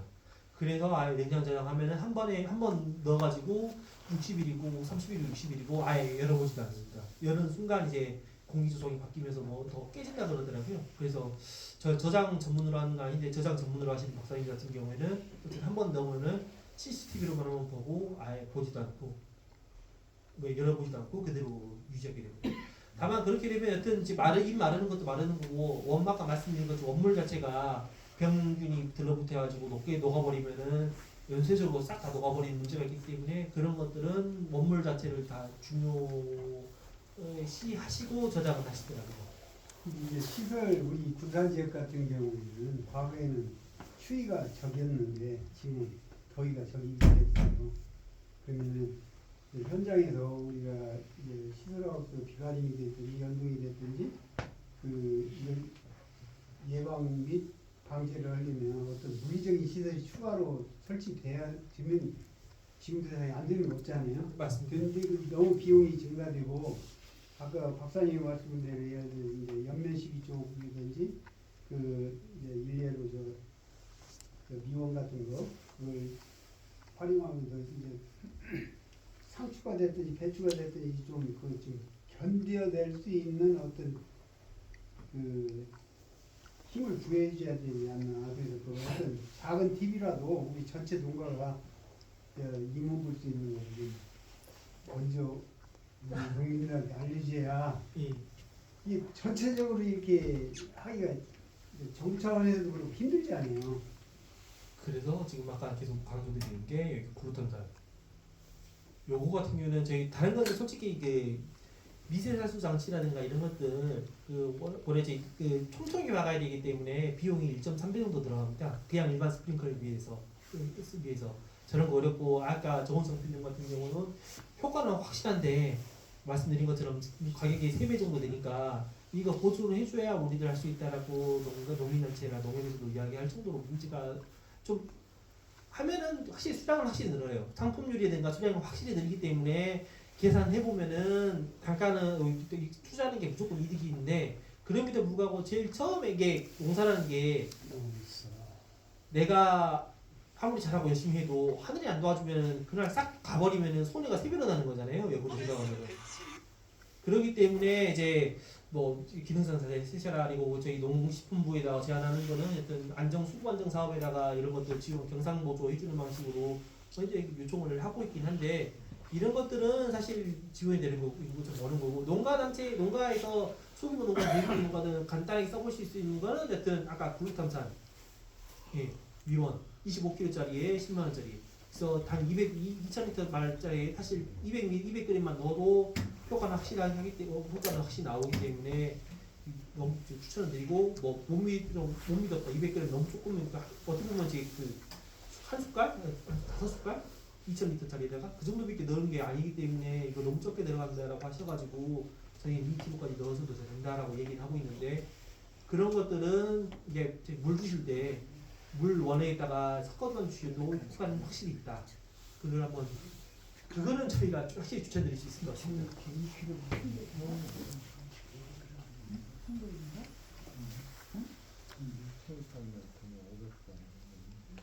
일단 하면은 저희 광합성도 별도로 더 찍어보면은 광합성 치면은 확실히 있어서 한번 쳐봐 주시면 좋을 것 같고요. 광합성 확실히 진진되고 있고요.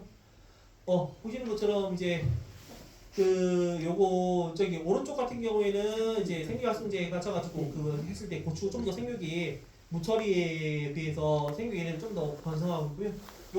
요거는 아예 이제 평상시에 키우면은 이 정도 나오는데 요거 세 개는 고온에 저기 시설이 넣어가지고 뜨거운 온도에다가 팍 지진 애들이거든요. 쟤네들 스트레스 받아가지고 하는데 보시는 것처럼 왼쪽이 고온 건조만 돼 있는 게 저거 말고 뜨거운 환경인데 저는 조금 영양제 글루탐산 이런 것만 쳐주었음에도 불구하고 꽃도 더 많이 달리고 열매도 좀 괜찮았는데 초세도 훨씬 나았더라. 이렇게 해서 정말 미량이에요. 저거는 정말 저희가 실험했기 때문에 2,000리터에다가 그 제일 처음 초기 실험 같은 경우에는 2,000리터에다가 얼마나더라? 20g까지 넣었었나? 되게 약하게 치기 시작해가지고 조금씩 하고 농가에서는 너무 적게 찐다 그러니까 조금씩 늘린 상황이 됐는데 그 미량만 넣어도 효과가 있으니 한번 쳐보셔라. 다만 이게 저희로서 대놓고 말 못하는 거는 이제 어쨌든 농약 비료 등록이 지금 원천적으로 안 되고 있는 상황이라서 말씀은 좀 어려울 것 같습니다. 좀 이제 뭐 이런 식으로 말하기 좀 어려운데 사다 쓰시면 될 것 같습니다. 그리고 요거 유튜브 같은 데 보시면 제주도에 저기 토양 비료 가시던 교수님 한 분이 저도 아는 교수님이긴한데 그 교수님이 이제 글루탐산 미원 같은 거 쓰면 효과가 별로 없다. 그래고 따져보면 요소 비료랑 비교했을 때 요소 비료가 더 가격도 싸고 계산해보면 그 질소 비료가 훨씬 높기 때문에 효과가 더 좋다라고 이야기하시는데 저희는 질소 비료를 타겟으로 잡는 게 아니라 요거 저희 생리 활성 기장을 타겟으로 잡기 때문에 저희는 미량 넣어도 효과가 있다고 말씀드리는 거지 요소처럼 쓰라고 말씀드리는 건 아닙니다. 그래서 이번에 저희 홍보도 세게 하고 행사도 좀 세게 했던 내용을 좀 설명드리면 요거 여튼 고온 경감 기술 저거 아까 앞에 3개 나왔던 거 다 섞어서 해보면 이제 조금 효과만 수량만 늘어날 수 있는 거 수량은 늘어난 거 하는데 얼마나 효과가 있느냐라는 걸 좀 보여드리기 위해서 저희가 배추를 아예 총 종합한 다음에 그냥 나오면 심심하니 이거 그 가격도 안 맞으니 아예 일찍 수확을 해보자라고 해서 실험이 몇 년 전부터 들어갔고 금년에 좀 정리를 많이 됐습니다. 원래 저희 강원도 평창쯤에서 하면은 평창 500고지에서 하면은 10월 빨리 배추가 나와봐야 10월 초에 나오거든요. 배추가 그 전에 나오면 다 죽어버리니까. 근데 아예 이거 고온 경감 기술 다 종합적으로 다 투여해봤을 때 얘네들 얼마나 살고 얼마나 생육이 나오는지 한번 저희 검증을 해보고 이번에 좀 이제 그 농식품부에서도 같이 보고 있는데요. 보시는 것처럼 그 통보했을 때 아예 9월 4일 10월 초에 나와야 될 거를 9월 한 달 일찍 심어서 한 달 정도 일찍 심어서 이제 해봤을 때 한 달 정도 일찍 수확을 할 수 있었고요. 보시는 것처럼 그냥 기술로 심었을 때는 아예 잘 자라거나 아예 다 고사해 버려가지고 얘네들 고사율이 한 80% 정도 됐으니까 싹 다 죽어버리는데 뜨거우니까 몇 놈만 살아남고 하는데 수량도 작았는데 저희 이번 같은 경우에는 이런 거 기술 다 때려 넣었더니 수량도 사전 3kg면 이제 고랭지 배추 여름 배추 지금 되게 많이 3kg, 2kg는 3kg 나오기 때문에 그것보다 훨씬 많이 나오고요. 상품률도 이제 가을 배추가 그냥 적당히 재배했다 그러면은 12주 중에 한 주 정도 죽고 11주 정도 건지는 걸로 알고 있는데 그 정도 수준으로 저희가 생산을 뽑아냈습니다. 그 9월 초에 뽑다 보니까 이게 배추가 가장 여름 배추 재배하기도 어렵고 산 꼭대기에서 재배하는 거 때 물량이 나오다 보니까 단가도 세게 나와가지고 저희가 농가들한테도 지금 보급 사업을 하고 있고요. 농가들 같은 경우에 이번에 양구에 400m 고지에 있는 농가가 1,500평에 그 밭대기로 넘기는데 마지막에 이렇게 넘기는데 얼마 달라 했던가 5,500달러 했던가 6,500달러 했던가 단가를 좀 많이 세게 받긴 하더라고요. 그렇게 될 정도로 어쨌든 투여하면은 이제 뜨거운 거를 견뎌내기 때문에 이제 뭐 작목에 따라 가지고 전략을 바꾸시긴 하셔야 되는데 효과가 있다.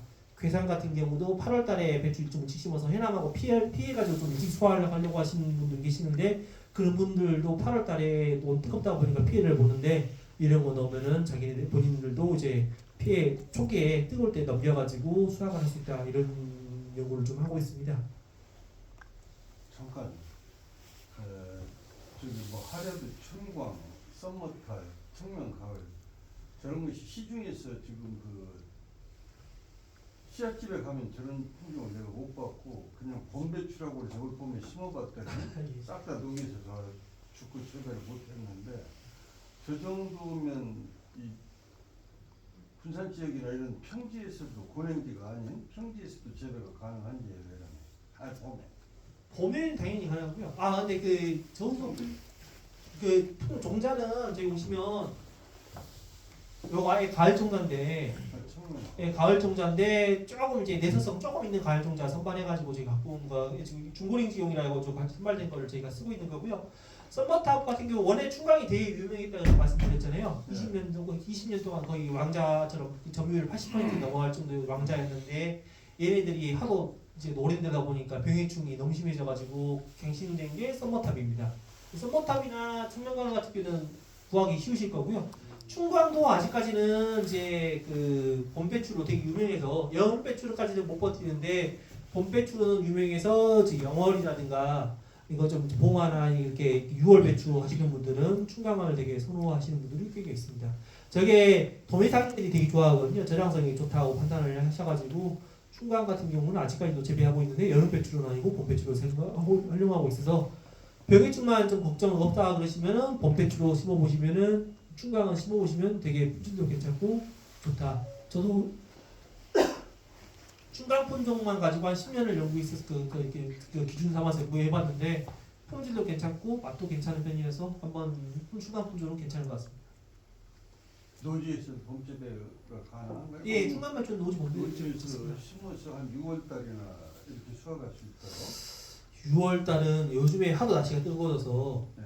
6월달 봉화나 이제 저기 영월이나 한 400m 고지, 400-500m 고지에서 이제 6월달에 출하할 수 있지. 요즘에는 5월달에 출하를 계획을 하시고 잡으셔야 될 것 같습니다. 5월달에 출하하려면 저걸 천성 추운 때 예, 맞습니다. 그 모종을 길러야 할 텐데 추대는 어느 정도 안정돼 있나요? 그거 아까 그래서 말씀드리는 게 얘네들 청명가을 얘네들 같은 청명가을 가을 품종 같은 경우에는 추대 저항성이 없습니다. 그래서 불황사고나 휘파람이 많이 심는 거 청명가을 있는 얘네들을 봄에 심잖아요. 무조건 추대 올라옵니다.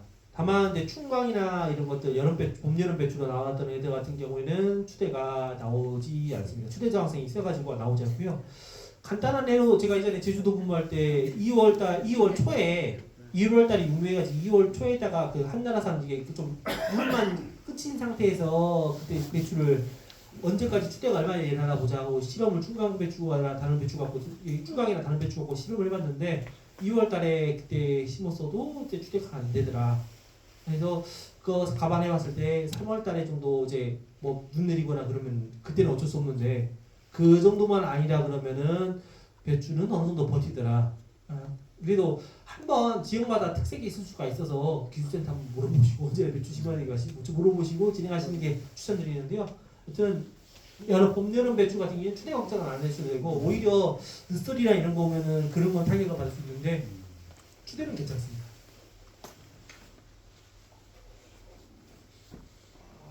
그때 지금 이제 서리도 일부에 내릴 텐데 저렇게 그 어린 모종을 일부에 심었을 때 서리 피해도 있을 거 아닙니까?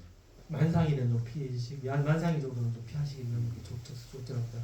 그 아까 말씀드린 것처럼 강원 지역에서도 기후 변화가 되면서 뜨거워지니까 이제 작기를 좀 더 빨리 심으려고 그러거든요. 그럼에도 불구하고 빨리 심지 못하고 아예 농사를 그 배추 농사를 포기해버린 이유가 만상이는 조금 땡겨지긴 했는데 그래도 많이 땡겨진 것도 아니고 만상일이 또 많이 서리가 또 늦게 온 늦서리가 오는 경우가 있으니까 심었다가 다 가버린 경우가 한 번씩 있어서 위험하다 해서 포기하시는 분들이 좀 많이 계십니다. 그리고 아까 저온소 필름 말씀드렸잖아요. 저희가 저온소 필름이 매번 좋은 건 아닙니다. 이게 여름철 한여름에 심는 거는 효과가 있는데 반대로 이게 봄철에 그 지온이 따뜻하게 있어야 어느 정도 크면서 버텨지고 그 후기에 좀 뜨거워져더라도 이제 그걸 노리려고 봄철에 한번 테스트를 해보고 늦게 심어봤는데 이게 오히려 지온을 못 받쳐주니까 뿌리라든가 이런 건 좀 애매해서 버티기는 어렵고 좀 애매했었던 것 같고요. 다만 이제 정말 뜨거울 때 그 심는 애들이 여름철에 도저히 못 버틴다. 그러니까 30일, 60일 재배하는 그 작물이 아니라 한 90일, 120일 뭐 한여름 내내 넘어가야 되는 작물들인데 얘네들이 특히나 더위 때문에 얘를 못 버티고 녹아버린다 하는 작물들은 효과가 권장을 하는데 그게 아니라 뭐 예를 들어서 고추 같은 경우에 뜨거운 거 따뜻한 거 좋아하는데 걔네들이 딱 여기 심어버리면 얘는 수량만 적게 나오고 좋은 건 없다, 좋은 건 아니다. 그래서 작물이라든가 작기라든가 고민하시고 정식을 활용을 하셔야 될 것 같습니다. 여튼 단면도 보시면 저기 이렇게 차이가 좀 꽤 많이 나옵니다. 요 오른쪽에 있는 것들은 그 시골 저기 그냥 이제 기술을 그냥 검정색 비닐만 해갖고 씌운 애들, 왼쪽은 저희가 기술 다 투여해가지고 심은 애들이고요. 특히 오른쪽에 있는 애들은 저렇게 괜찮아 보이는 놈들로 이렇게 있는데 저게 고사율이 80%가 넘었다는 걸 생각해 주셔야 됩니다. 그나마 이제 얘네들 어떻게 조건이 맞아가지고 살아남은 애들 같은 경우에는 저렇게까지 큰 경우도 있는데 그럼에도 불구하고 수량 차이가 3배 이렇게 차이가 나버려서 3-4배 차이가 나기 때문에 이렇게 투여하면은 투여한 만큼 값을 하더라. 그리고 단가도 그때는 이제 한 폭이당 저기 10kg짜리 3망에 얼마였지? 2만원? 그 정도까지 올라가 2만원, 3만원 가까이 되기 때문에 2만원쯤 되나? 3만원? 어쨌든 그 정도 좀 될 정도로 가격이 좋을 때이기 때문에 저희는 이제 이 사업을 한번 하면서 이제 농가들도 보호하려고 하고 있고요. 여튼 투여하면 투여한 만큼 그리고 참 그 뭐 재수없어 가지고 뭐 물이 잠긴다는 거 그런 것만 아니다 그러면은 저희 작물들은 그래도 뭐 투여하고 신경 쓰면은 그만큼 노력값을 해주는 것 같습니다. 그러니까 또 저희가 계속 신경 써야 되고요. 안 맞는 거거든요. 군산 지역은 안 맞는데 괴산처럼 생각하시면은 괴산 지역 같은 경우는 이제 배추 주산지로 하고 자기네들 배추 이모작을 하고 있는데요. 거기 같은 경우는 제일 문제는 해남하고만 겹치지 않으면 된다. 해남이 워낙 브랜드도 세고 물량도 많고 단가도 많고 하기 때문에 해남하고 겹쳐버리면 해남은 나중에 10kg에 7,000원, 8,000원까지 6,000원, 7,000원까지 낮춰버리기 때문에 고생대로 하는데 그거랑 겹쳐버리면 추락은 아예 안 나오고 단가는 안 나와버리니까 본인들은 그 해남보다 한 달을 빨리 심거든요. 그래서 해남은 또 앞에 단가가 더 좋으니까 자기네들도 욕심이 있어가지고 그 보름 정도 일찍 심어가지고 빨리 소출을 하려고 하시는 분들도 계셨었는데 물론 그랬다가 10월에 더위 와가지고 싹 다 죽어버리는 바람에 허업농업 자체가 그때 한 해에 다 날려버린 경우도 있지만 여튼 흰색 피복까지는 아니더라도 물 주는 거라든가 약재만 신경 써주셔도 좀 일식 재배하고 수확도 괜찮을 수 있고 수량도 괜찮을 수 있다라는 건 좀 설명드립니다. 뭐 곁다리로 곁정은 곁다리긴 한데 제일 오른쪽 아래 보시면 저기 배추가 2개 있는데 왼쪽 거는 뿌리가 길게 나왔고 오른쪽 건 좀 작게 나왔잖아요. 저게 왼쪽은 직파한 거고요. 오른쪽 거는 그냥 정식한 겁니다. 물론 정식한 것 쪽과 직파만 해놓고 잊어버리고 이제 놔두고 관리를 좀 안 해가지고 사이즈가 좀 적게 나오긴 했는데 보시는 것처럼 얘네들 뿌리가 직파하면은 예전부터 직파하면은 이제 뿌리가 더 좋다고 정평이 나와 있고 정식을 하면은 애초에 얘는 물을 계속 위에서 주기 때문에 뿌리가 발이 내려갈 요인이 없어가지고 저기 수확을 할 때까지도 저렇게 가운데 한 5cm, 10cm 시원찮게 되거든요. 근데 저게 직파하게 되면 저렇게 되고 있어서 여름 배추에는 저렇게는 봄 배추에는 추대 문제가 있을 수가 있기 때문에 그래도 종자 출하이기 때문에 그 육묘한 상태 심은 경우에는 얘는 문제가 안 일어나지만 종자인 상태에서 조언을 맞으면 추대의 가능성이 크기 때문에 봄 배추나 여름 배추 봄 배추에는 좀 어려운데 가을 배추에는 저희가 저 양식을 한번 밀어볼까 하고 지금 연구를 좀 하고 있습니다. 과 재배를 연구 중이다. 한번 이제 곰 사이드로 곁다리로 지금 구성식 연구는 아니고 곁다리로 연구를 하고 있는데 이때까지 안 하려고 했던 이유가 여름 가을 배추에서 직파를 안 하려고 하셨던 이유가 앞에 전작 고추를 하실 때도 있고 고구마를 하실 때도 있고 전작이 있기 때문에 후작으로 배추를 하기에는 겹쳐버리니까 이건 좀 애매하다라고 해서 안 하신 분들이 좀 많이 계셨는데 이제 그것보다 인건비가 문제가 되고 있어가지고 저거를 좀 고민을 하고 있고요. 그 다음에 또 문제가 되는 게 이제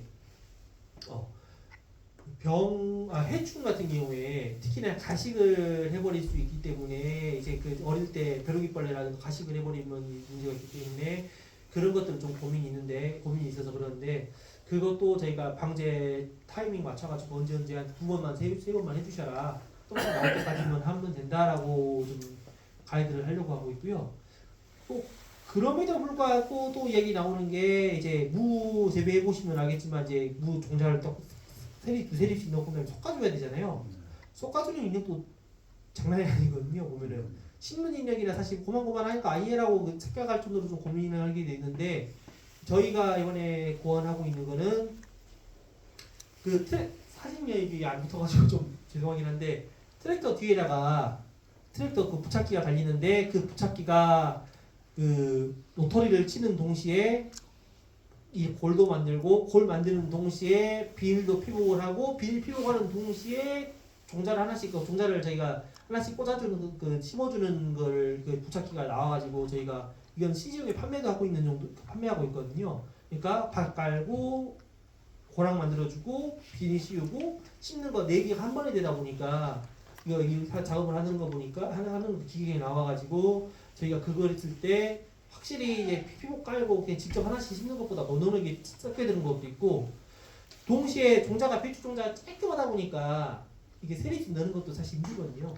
그거를 이제 펠렛 종자라고 해가지고 진흙 공에다가 안에다 말아가지고 만들어지는 종자가 있는데 그렇게 종자라면 종자 보존성도 늘어나고 종자 알이 크다 보니까 파종기를 쓸 때 딱 하나씩만 넣을 수 있어요. 통알보다 조금 조그만 사이즈거나 통알만한 사이즈 만들어 달라 해가지고 넣으면 하나씩 넣게 되는데 그 물론 펠렛 종자 하면은 종자당 조금 가격이 올라가겠는데 많이 늘어나는 정도는 아니고요. 그렇게 하게 되면은 딱 한 리씩만 다 심어놓고 예 진흙 코팅돼 있으니까 한 종지씩만 심어놓고 걔네들 물 한 번에 동시 주면 한 번에 쭉 올라오니까 이게 꼭 그 중에서 물론 발화율이 98%라고는 하지만 이론적으로 발화율이 조금 떨어질 수도 있어요. 90%나 이렇게 떨어진 것들을 종자가 안 올라온 것들이 있다. 그러면은 그놈만 나중에 기억해놨다가 육묘 한 판이나 2판 정도 해놔가지고 한 판 정도 2판 하는 걸로 거기만 꽂아주시기만 하면은 된다라는 생산 체계를 좀 만들어 보려고는 하고 있습니다. 다만 저희도 직파를 아예 연구 안 한 지 너무 오래돼가지고 저희 퇴직하신 분이 직파 연구하시다가 아예 사장됐다가 지금 다시 꺼집어내고 있는 상황이라서 균일성 문제라든가 이런 거 좀 고민을 하고 있는데 여튼 잘 되면은 한번 보급을 할 계획이고요. 확실히 뿌리도 깊게 뽑다 보니까 뽑을 때 힘들 정도로 깊게 내려갈 뽑는 게 힘들 정도로 깊게 내려가다 보니까 얘네들 물이라든가 온도 버티는 게 확실히 좀 더 저항성이 있더라. 한번 보시면 될 것 같습니다. 어쨌든 노동력 절감하고 버티는 저항성 확보 차원에서 좀 고민을 하고 있습니다. 그 지금 전체 흐름이 예. 그 농촌진흥청에서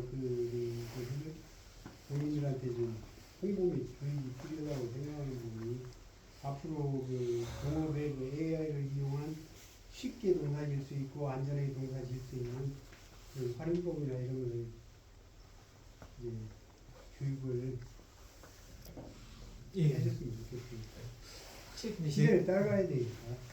그래서 사실 이제 쉽게 농사짓자, 방제도 편하게 해보자, 아니면 스케줄을 해보자 하는 게 그래서 나온 게 또 요거거든요. 어쨌든 방제 타이밍도 방제 사실 저희 그 비 오고 나면은 방제 엽채류 같은 경우에 비 오고 나면 바로 방제 안 해주면 또 흙 묻어가지고 거기 병육이 물러붙고 또 저기 또 무름병 붙어가지고 싹 녹아버리는 경우도 있고. 그런데 방제단은 예약을 해놔야 방제 하러 오니까 사람들 약치로 약 치는 분들 예약을 먼저 해야 되는데 비 오고 나면 바로바로 안 되잖아요.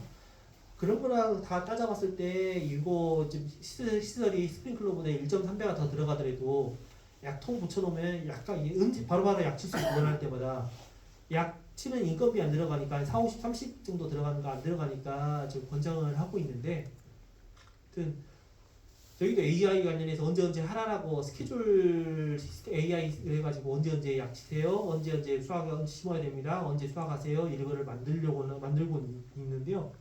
그럼 그거는 사실 보면은 다 관행적으로 아시는 부분이고 더 쉽게 하려 그러면은 하여튼 뭐 농자재가 될 수밖에 없더라. 스마트팜도 시설적으로만 유선적으로 나오는 게 하여튼 시설 투자가 돼 있기 때문에 그만큼 쉬워지는 거, 돈이 더 들어가야 쉬워지는 거더라. 그렇게 좀 이해를 해주시는 게 맞을 것 같습니다. 군산 지역은 어쨌든 지금 배추를 재배하는데 봄배추하고 예. 가을 배추를 재배를 하거든요. 예. 근데 지금 현재 계속적으로 8월 말이나 9월 초에 심게 되는데 굉장히 어려움을 지금 겪고 있어요. 그래서 9월 말까지 지금 계속 뭐 다시 심고 하는데 가장 필요한 것이 그런 미세 뭐 관수 시설보다는 9월 말에 심을 수 있는 정자가 필요하지 않을까라는 생각이 들어요. 8월 말에. 예. 네, 그래서 김장대추를 할 수 있도록 하는 것이 좋지 않을까. 그런 권장 품목이 없나. 그 사실 살짝 내서성 있는 점그 품종 같은 경우는 전 청명가을 추천드립니다. 청명가을 자체가 이제 어쨌든 얘네들 내서성 갖고 나온 품종이 어느 정도 가지고 나온 품종이라서 있는데 다만 이제 내서성 갖고 있는 품종들 같은 경우에는 저희가 휘파람 골드나 이제 브람 상호나 브람 플러스 이런 애들처럼 크기가 더 크게 나온다 그런 도장이에요. 그러니까 뭘 하나 포기는 해야 됩니다. 그래서 지금 90일 배추를 지금 계속 말씀을 하시는데 70일 정도 배추 그 정도가 종자개발 좀 돼야 되지 않나. 말씀드린 것처럼 70일 배추잖아요. 그 20일이 더 세이브 되잖아요. 그 60일 배추, 70일 배추였는데 60일 배추였는데 그것도 45일 배추, 50일 배추가 나온다고 말하고 있잖아요. 그만큼 수량이 빠집니다. 무게가 빠져가지고 공판장 올려보면은 얘네들 이렇게 짱냐라고 나오면서 가격을 또 후려쳐지더라고요. 그러니까 그만큼 크게 만들어서 노력해 보겠습니다. 보니까 금년에 아마 배추를 저 같은 경우는 올해 안 주겠는데 그 무름병이 와가지고 술찬이 큰데도 거의 그냥 폐농원 농가도 있고 엄청나게 많이 죽었어요. 그냥 그 봤을 때 배추 재배. 그래서 저 배추 재배하기로 굉장히 어려운 금년 한 해였는데 아까 말씀대로 그런 무름병 약으로도 잘 안 되는 그래서 이제 그 어떤 배수관이나 이런 데서도 문제가 있겠지만 종자에서도 그 문제가 있지 않나 그런 생각을 해봅니다. 그 무름병이 그 양상을 두 개로 보셔야 돼요. 그 무름병이 저희도 온도 관리를 함에도 불구하고 나오는 타이밍이 있는 게 얘는 세균병인데 30도가 넘어가면 활성이 무름병 활성 그 병원균 활성이 확 나요. 얘들 적정 온도가 30도이기 때문에 30도 정도 올라간 상태에서 무름병이 배추 맞으면은 발병률이 팍 늘어나는데요. 저희도 어떻게 할 수 없는 무름병 같은 경우는 이런 케이스인데 뿌리에서부터 무름병 올라와가지고 이렇게 툭 건들면 푹 무너지는 무름병이잖아요. 그 놈은 이제 온도가 문제, 토양에 기본적으로 무름병 병균이 있는 상태에서 온도가 올라가니까 뿌리에서부터 타가지고 막 가버리는 경우에는 얘네들은 좀 잡기를 그것보다 피해 주셔야 되는 게 1번이고 아니면 이제 뭐 온도를 관리를 이제 저희 했던 것처럼 우리 관리를 해주시면 좀 더 병 안 걸리고 할 수 있는데 그 다음 문제가 되는 게 이제 잘하는 농가들도 문제가 한 번씩 되는 거는 비 오고 난 후에 이제 무름병 입으로 오는 거, 외피로 오는 것들. 걔네들은 확실히 약치면은 방제가 무조건 되거든요. 걔네들은 방제 타이밍을 이게 비 왔는데, 그러니까 비에 토양에 무름병이 있는 병원균이 물 흘러가고 토양에 묻어 있는 상태인데 비 와가지고 땅에 탁 튀기면서 흙이랑 같이 병이 눌러붙으면은 불러붙는 그렇게 무름병이 시작인데 걔네들 같은 경우에는 입으로 오는 거는 무조건 방제밖에 답이 없습니다.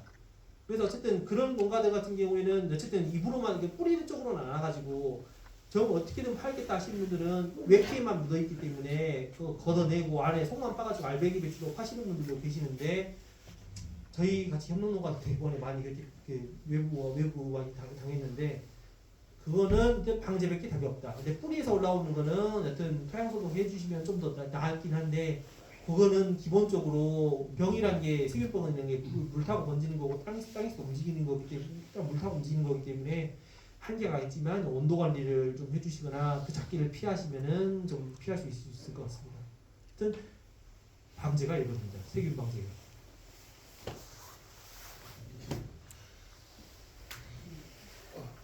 이제 그런 대로 성공한 사람들은 지금 가을 배추값을 그런 거 괜찮게 받고 있거든요. 금년에 먹잖아. 금년에 가격이 좀 올라가지고 팔아먹을 게 없어. 값이 좀.